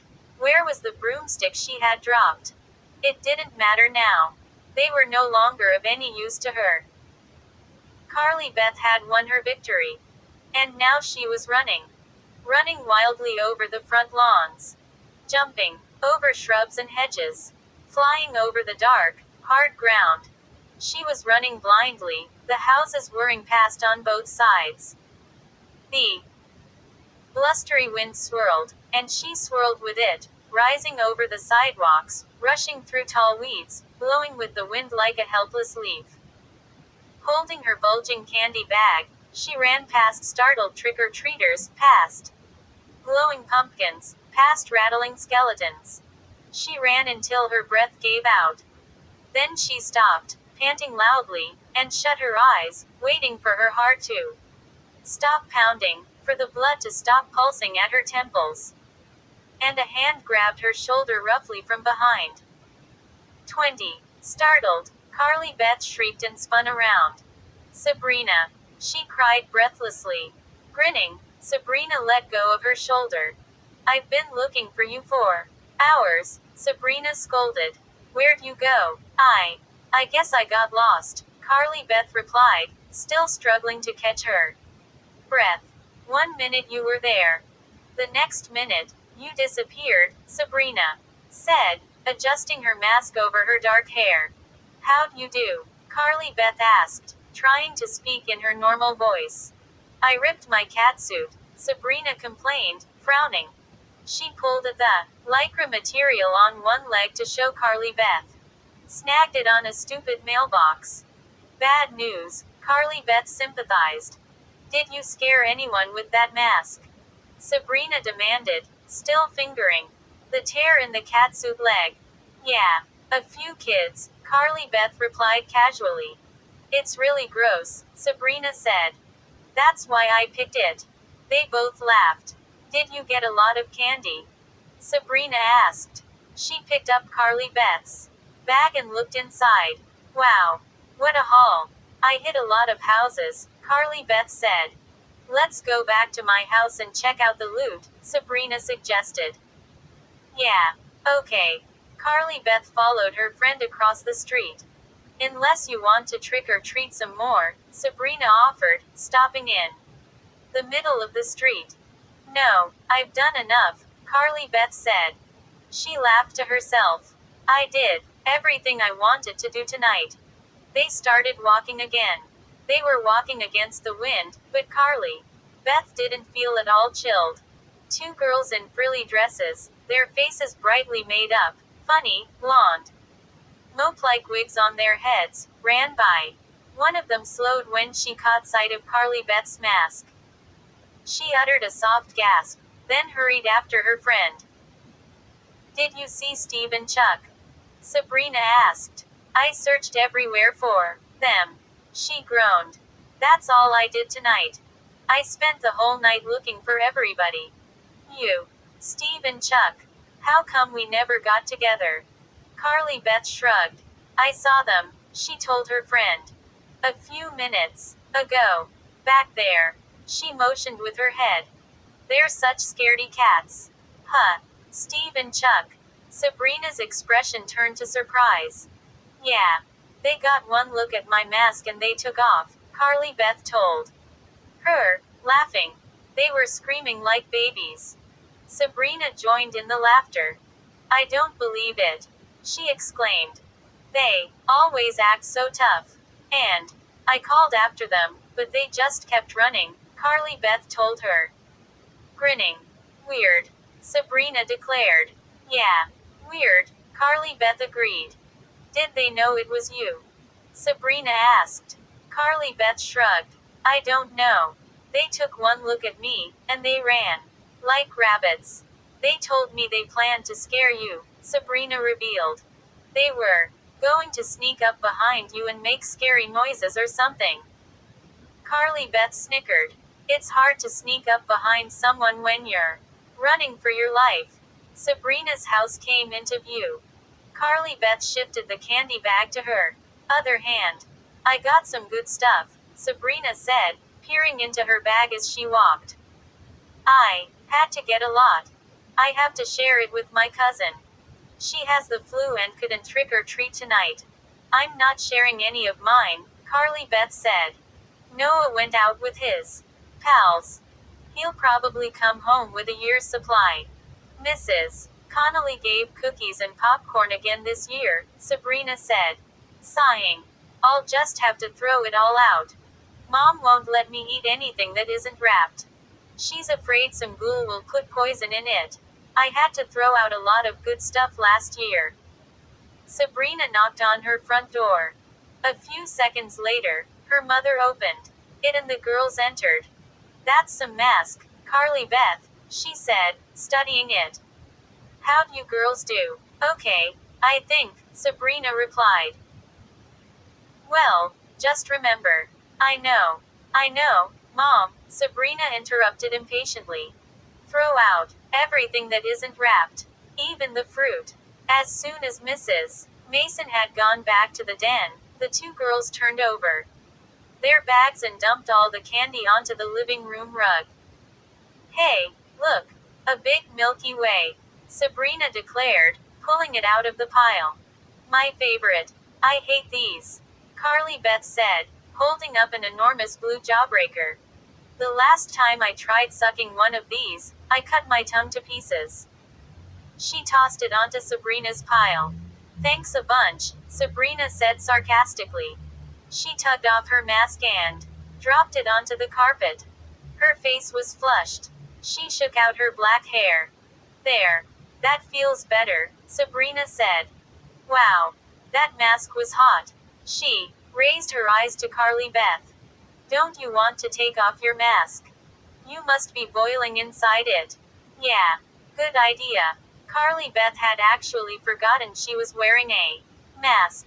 She reached up with both hands and tugged at the ears. Ouch. The mask didn't budge. She pulled it by the top of the head. Then she tried stretching it out and tugging it from the cheeks. Ouch. What's wrong? Sabrina asked, concentrating on sorting her candy into piles. Carly Beth didn't reply. She tried prying the mask off at the neck. Then she tugged it up by the ears again. Carly Beth. What's wrong? Sabrina asked, looking up from her candy. Help me, Carly Beth pleaded in a shrill, frightened voice. Please. Help me. The mask. It won't come off. 21. On her knees on the carpet, Sabrina glanced up from her piles of candy bars. Carly Beth, stop clowning around.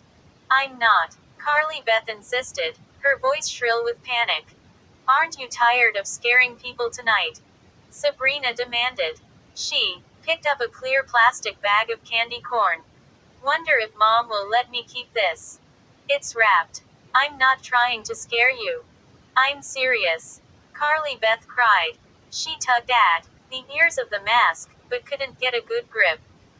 Sabrina tossed down the bag of candy corn and climbed to her feet. You really can't get the mask off. Carly Beth pulled hard on the chin. Ouch. She cried out in pain. It is stuck to my skin or something. Help me. Sabrina laughed. We're going to look pretty stupid if we have to call the fire department to get you out of your mask. Carly Beth didn't find it funny. She gripped the top of the mask with both hands and pulled with all her strength. The mask didn't budge. Sabrina's grin faded. She stepped over to her friend. You're not goofing, are you? You're really stuck. Carly Beth nodded. Well, come on, she urged impatiently. Help me pull it off. Sabrina grabbed the mask top. It's so warm, she exclaimed. You must be suffocating in there. Just pull. Carly Beth wailed. Sabrina pulled. Ouch. Not so hard. Carly Beth cried. It really hurts. Sabrina pulled more gently, but the mask didn't budge. She lowered her hands to the cheeks and pulled. Ouch! Carly Beth shrieked. It's really stuck to my face. What's this thing made of? Sabrina asked, staring intently at the mask. It doesn't feel like rubber. It feels like skin. I don't know what it is made of, and I don't care, Carly Beth grumbled. I just want it off. Maybe we should cut it off. You know, with scissors. And wreck the mask? Sabrina asked. I don't care. Carly Beth exclaimed, tugging furiously on it. I really don't. I just want out. If I don't get this thing off me, I'm going to freak out. I'm serious. Sabrina put a calming hand on her friend's shoulder. Okay. Okay. One more try. Then we'll cut it off. She narrowed her eyes as she examined the mask. I should be able to reach underneath it and pull it away, she said, thinking out loud. If I slip my hands up through the neck, I can stretch it out and then push it up. Well, go ahead. Just hurry. Carly Beth pleaded. But Sabrina didn't move. Her dark eyes grew wide, and her mouth dropped open as she studied the mask. She uttered a soft gasp of surprise. Sabrina. What's the matter? Carly Beth demanded. Sabrina didn't reply. Instead, she ran her fingers over Carly Beth's throat. Her astonished expression remained frozen on her face. She moved behind Carly Beth and ran her fingers along the back of Carly Beth's neck. What is it? What's the matter? Carly Beth demanded shrilly. Sabrina ran a hand back through her black hair. Her forehead wrinkled in concentration. Carly Beth, she said finally, there's something very weird going on here. What? What are you talking about? Carly Beth demanded. There's no bottom to the mask. Huh. Carly Beth's hands shot up to her neck. She felt around frantically. What do you mean? There's no line, Sabrina told her in a trembling voice. There's no line between the mask and your skin. No place to slip my hand in. But that's crazy. Carly Beth cried. She moved her hands to her throat, pushing up the skin, feeling for the bottom of the mask. That's crazy. Just crazy. Sabrina raised her hands to her face, her features tight with horror. That's crazy. Crazy. Carly Beth repeated in a high-pitched, frightened voice. But as her trembling fingers desperately explored her neck, Carly Beth realized that her friend was right. There was no longer a bottom to the mask. No place where the mask ended. No opening between the mask and Carly Beth's skin. The mask had become her face. 22. Carly Beth's legs trembled as she made her way to the mirror in the front entryway. Her hands still frantically searched her throat as she stepped up to the large, rectangular wall mirror and brought her face close to the glass. No line. She cried. No mask line. Sabrina stood a few feet back, her expression troubled. I don't understand it, she muttered, staring at Carly Beth's reflection. Carly Beth uttered a sharp gasp. Those aren't my eyes, she screamed. Huh. Sabrina stepped up beside her, still staring into the mirror. Those aren't my eyes. Carly Beth wailed. My eyes don't look like that. Try to calm down, Sabrina urged softly. Your eyes. They're not mine. Not mine. Carly Beth cried, ignoring her friend's plea. For calm. Where are my eyes? Where am I? Where am I, Sabrina? This isn't me in here. Carly Beth. Please calm down, Sabrina urged. But her voice came out, choked and frightened. It isn't me, Carly Beth declared, gaping in open-mouthed horror at her reflection, her hands pressed tightly against the grotesquely wrinkled cheeks of the mask. It isn't me. Sabrina reached out to her friend. But Carly Beth pulled away. With a high-pitched wail, a cry of horror and despair, she flung herself through the hallway. She pulled open the front door, struggling with the lock, sobbing loudly. Carly Beth. Stop. Come back. Ignoring Sabrina's pleas, Carly Beth plunged back into the darkness. The storm door slammed behind her. As she began to run, she could hear Sabrina's frantic cries from the doorway. Carly Beth. Your coat. Come back. You forgot your coat. Carly Beth's sneakers thudded over the hard ground. She ran into the darkness beneath the trees, as if trying to hide, as if trying to keep her hideous face from view. She reached the sidewalk, turned right, and kept running. She had no idea where she was going. She only knew she had to run away. From Sabrina, away from the mirror. She wanted to run away from herself, away from her face, the hideous face that had stared back at her in the mirror with those frightening, unfamiliar eyes. Someone else's eyes. Someone else's eyes in her head. Only it was no longer her head. It was an ugly green monster head that had attached itself to hers. Uttering another cry of panic, Carly Beth crossed the street and kept running. The dark trees, black against the starless night sky, swayed and shivered overhead. Houses whirred past, a blur of orange light from their windows. Into the darkness she ran, breathing noisily through the ugly, flat nose. She lowered her smooth, green head against the wind and stared at the ground as she ran. But no matter where she turned her gaze, she saw the mask. She saw the face staring back at her, the ugly, puckered skin, the glowing orange eyes, the rows of jagged animal teeth. My face. My face. High-pitched screams startled her from her thoughts. Carly Beth glanced up to see that she had run into a group of trick-or-treaters. There were 6 or 7 of them, all turned toward her, screaming and pointing. She opened her mouth wide, revealing the sharp fangs, and growled at them, a deep animal growl. The growl made them grow silent. They stared hard at her, trying to decide if she was threatening them or only kidding. What are you supposed to be? A girl in a red and white ruffled clown costume called to her. I'm supposed to be Me, but I'm not. Carly Beth thought bitterly. She ignored the question. Lowering her head, turning away from them, she started to run again. She could hear them laughing now. They were laughing in relief, she knew. Glad she was leaving them. With a bitter sob, she turned the corner and kept running. Where am I going? What am I doing? Am I going to keep running forever? The questions roared through her mind. She stopped short when the party store came into view. Of course, she thought. The party store. The strange man in the cape. He will help me. He will know what to do.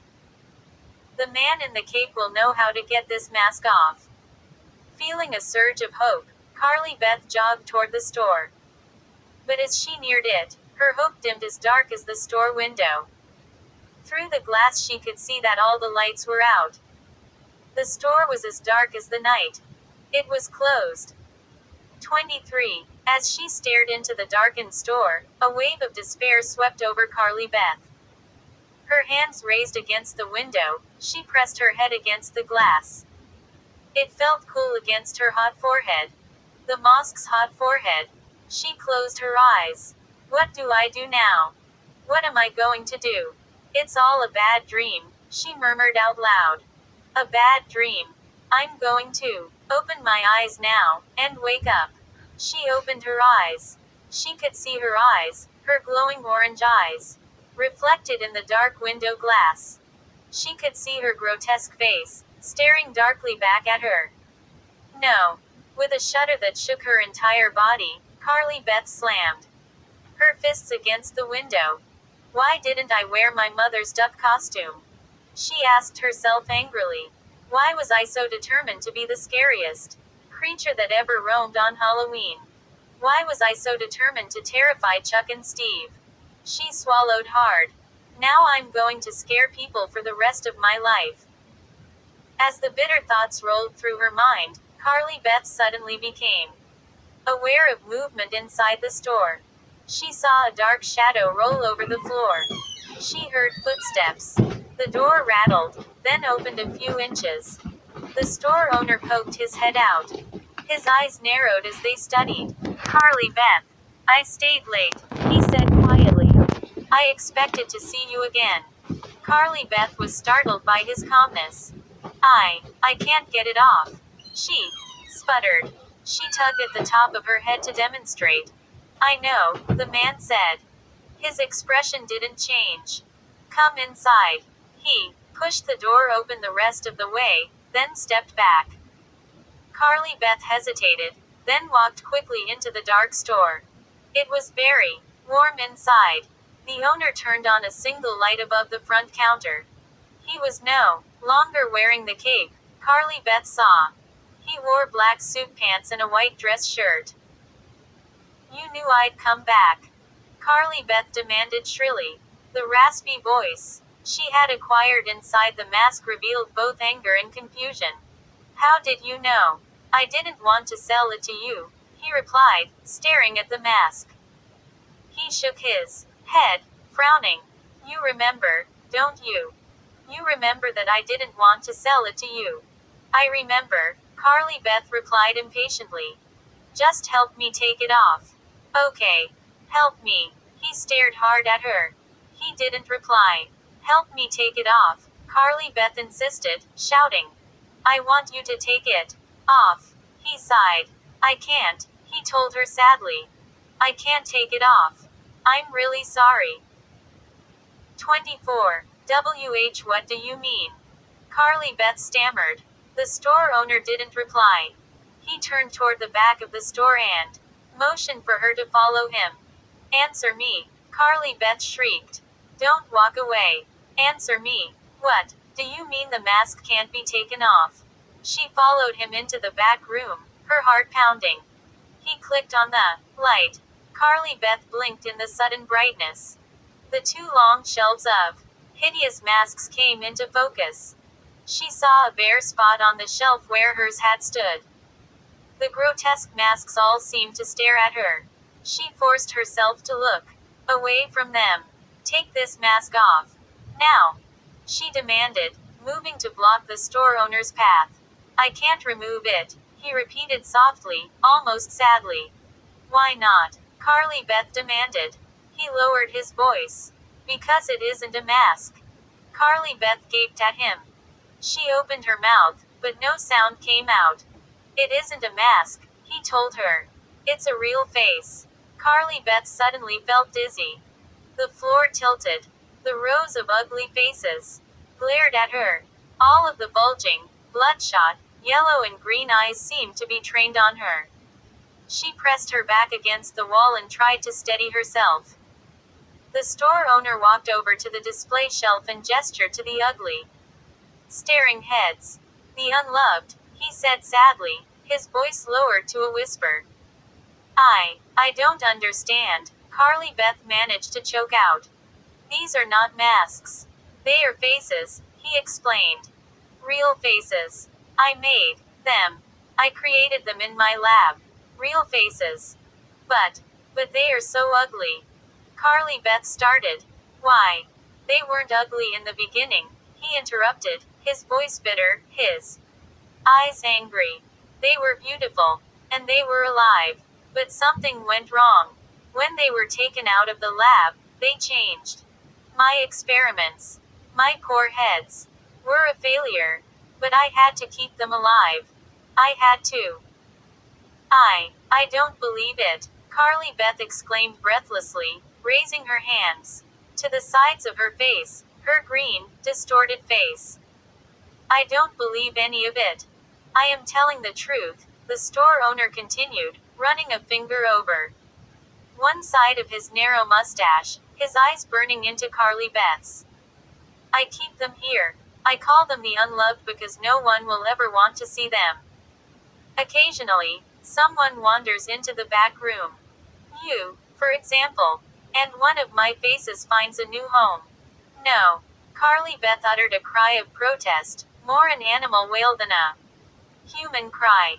She stared at the gnarled, twisted faces on the shelf. The bulging heads, the open wounds, the animal fangs. Monsters. All monsters. Take this off. She screamed, losing control.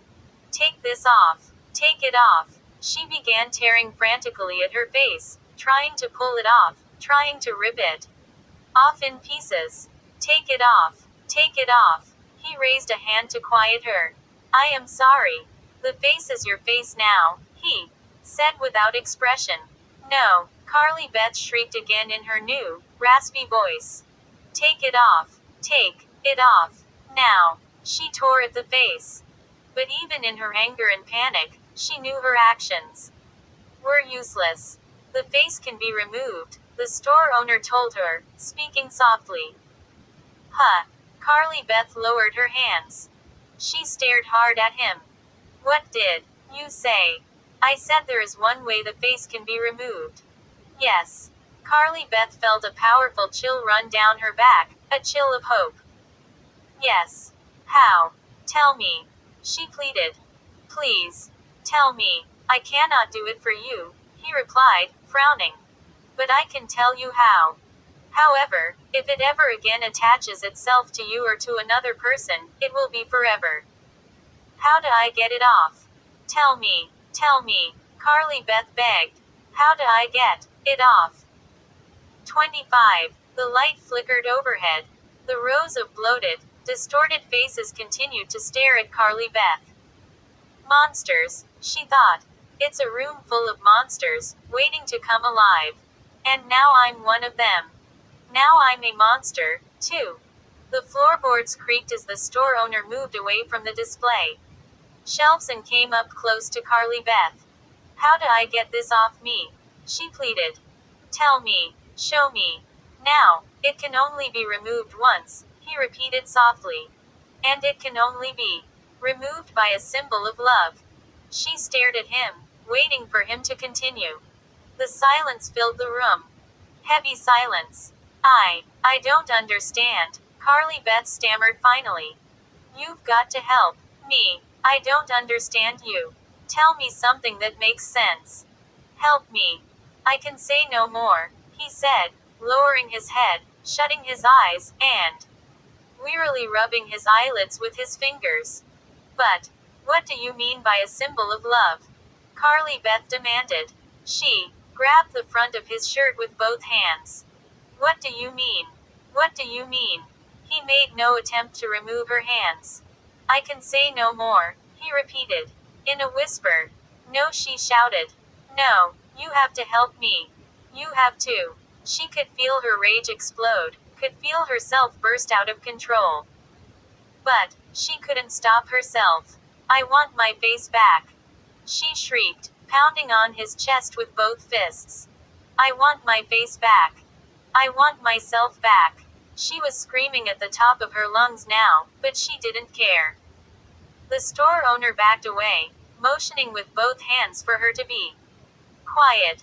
Then, suddenly, his eyes opened wide in fear. Carly Beth followed his gaze to the display shelves. Oh! She uttered a startled cry of horror as she saw the rows of faces all begin to move. Bulging eyes blinked. Swollen tongues licked at dry lips. Dark wounds began to pulsate. The heads were all bobbing, blinking, breathing. What is happening? Carly Beth cried in a trembling whisper. You've awakened them all. He cried, his expression as frightened as hers. But, run. He screamed, giving her a hard shove toward the doorway. Run. 26. Carly Beth hesitated.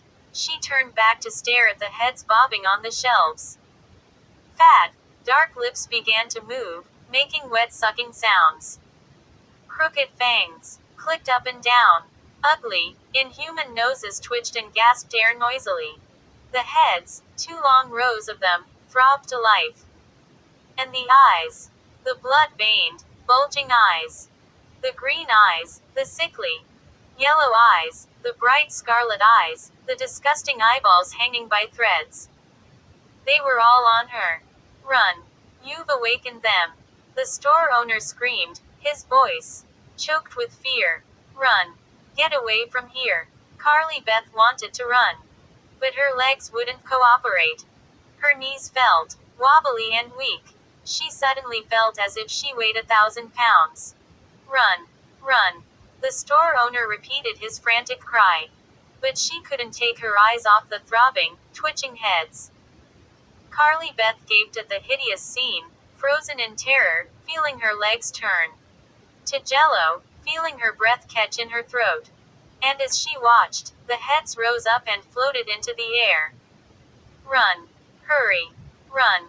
The store owner's voice seemed far away now.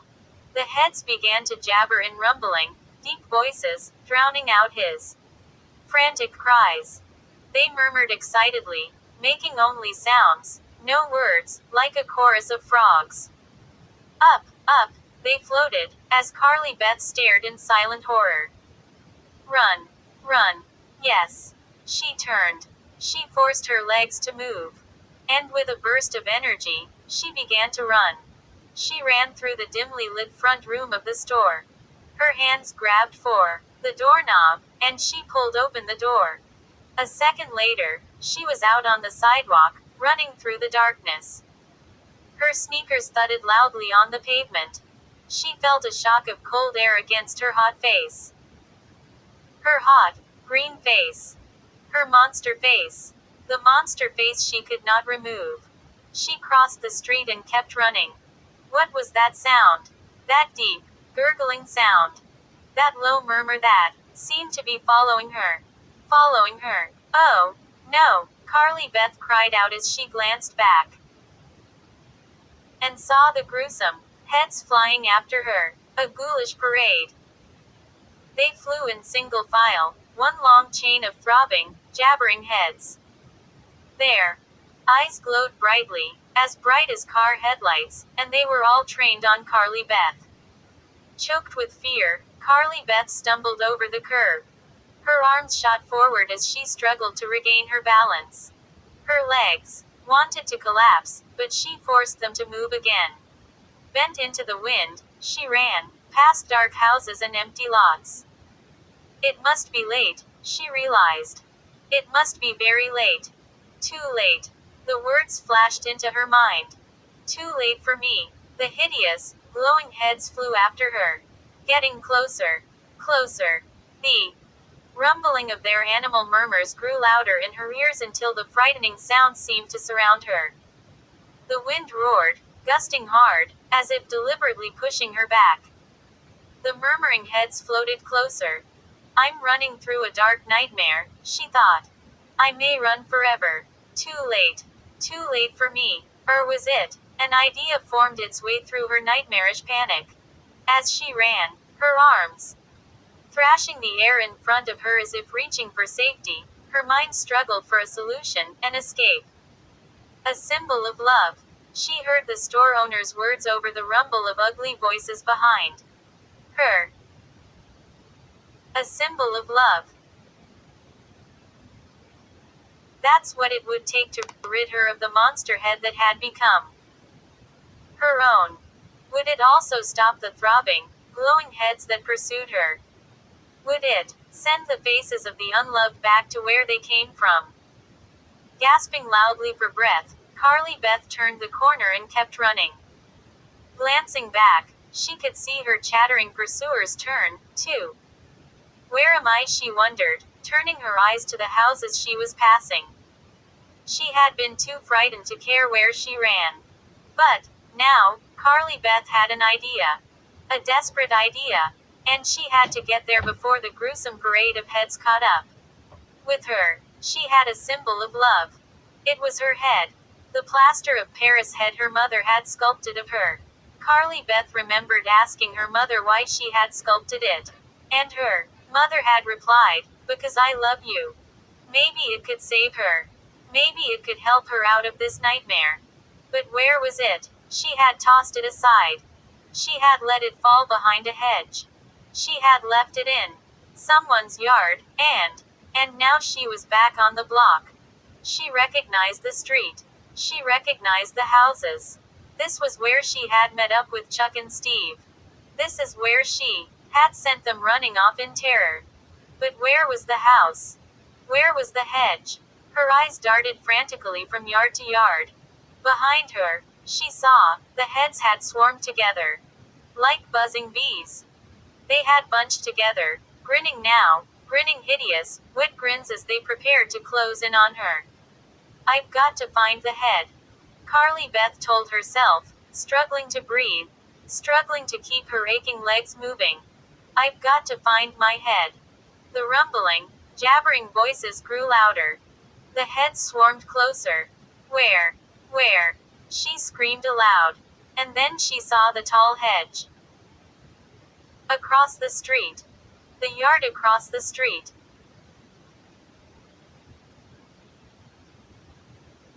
The head, the beautiful head.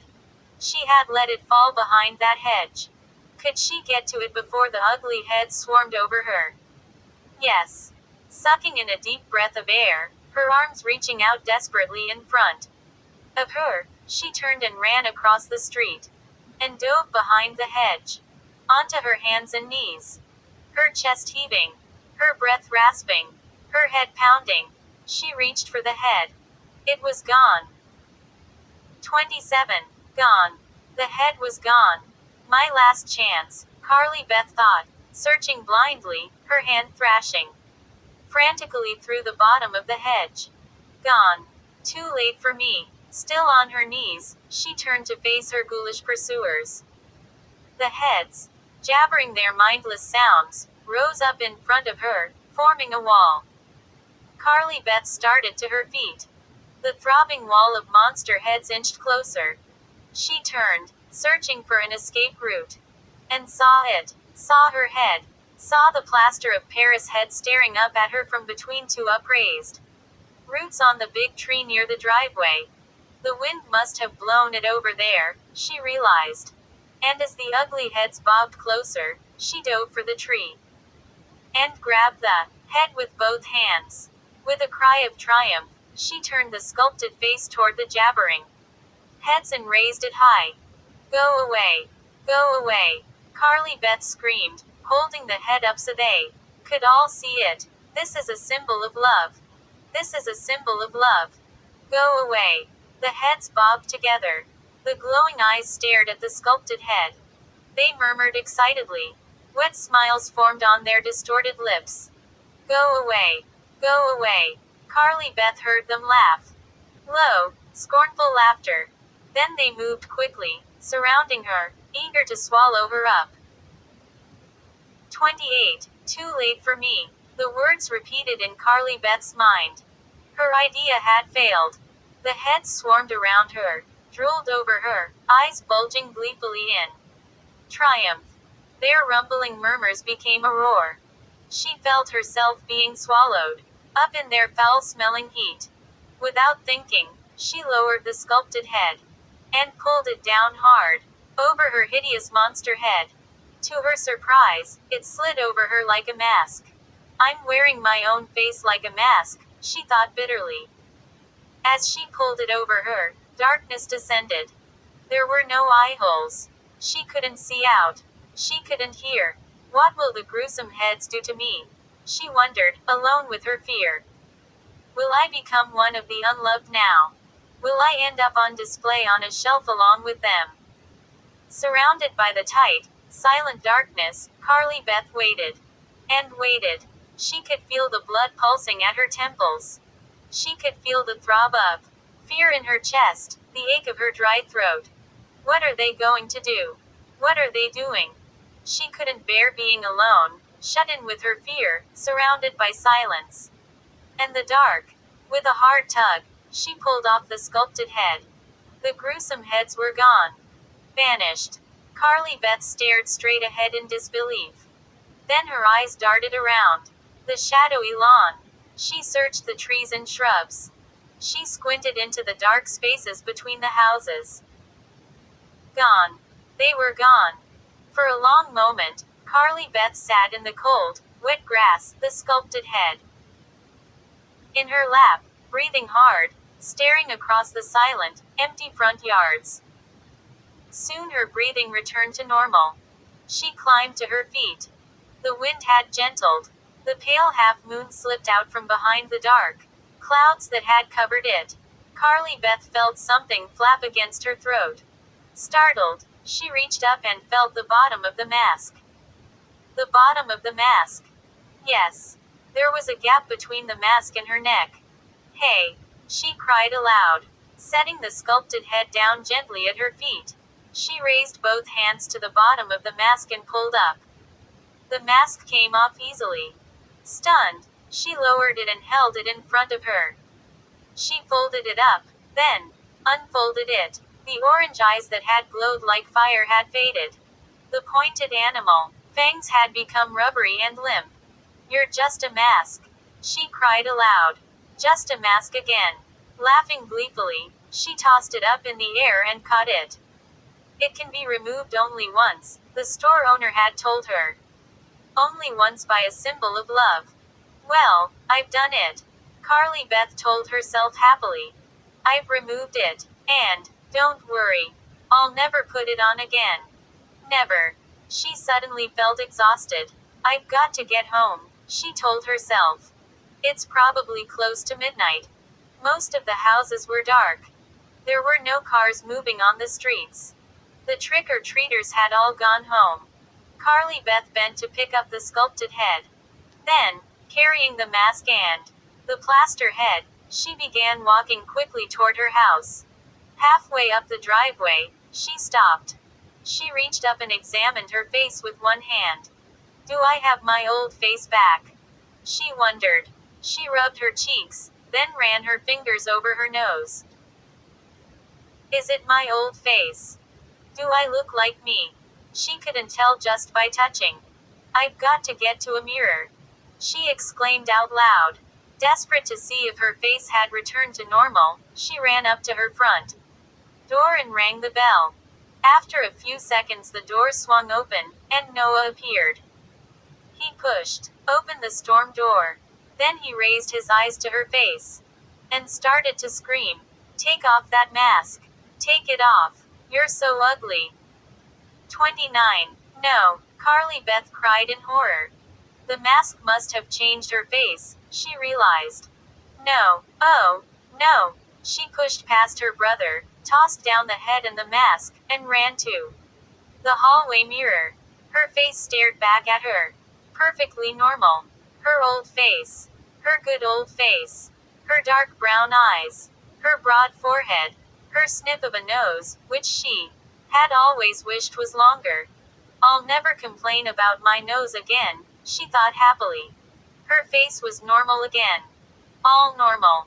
As she stared at herself, she could hear Noah laughing at the doorway. She spun around angrily. Noah, how could you? He laughed harder. It was just a joke. I can't believe you fell for it. It was no joke to me, Carly Beth exclaimed angrily. Her mother appeared at the end of the hall. Carly Beth, where have you been? I expected you back an hour ago. Sorry, Mom, Carly Beth replied, grinning. I'm so happy, I may never stop grinning. She thought. It's sort of a long story, she told her mother. Sort of a long, weird story. But you're okay, Mrs. Caldwell's eyes narrowed as she studied her daughter. Yeah, I'm okay, Carly Beth said. Come into the kitchen, Mrs. Caldwell instructed her. I have some nice, hot cider for you. Carly Beth obediently followed her mother to the kitchen. The kitchen was warm and bright. The sweet cider aroma filled the room. Carly Beth had never been so glad to be home in all her life. She hugged her mother, then took a seat at the counter. Why didn't you wear your duck costume? Mrs. Caldwell asked, pouring out a cup of steaming cider. Where have you been?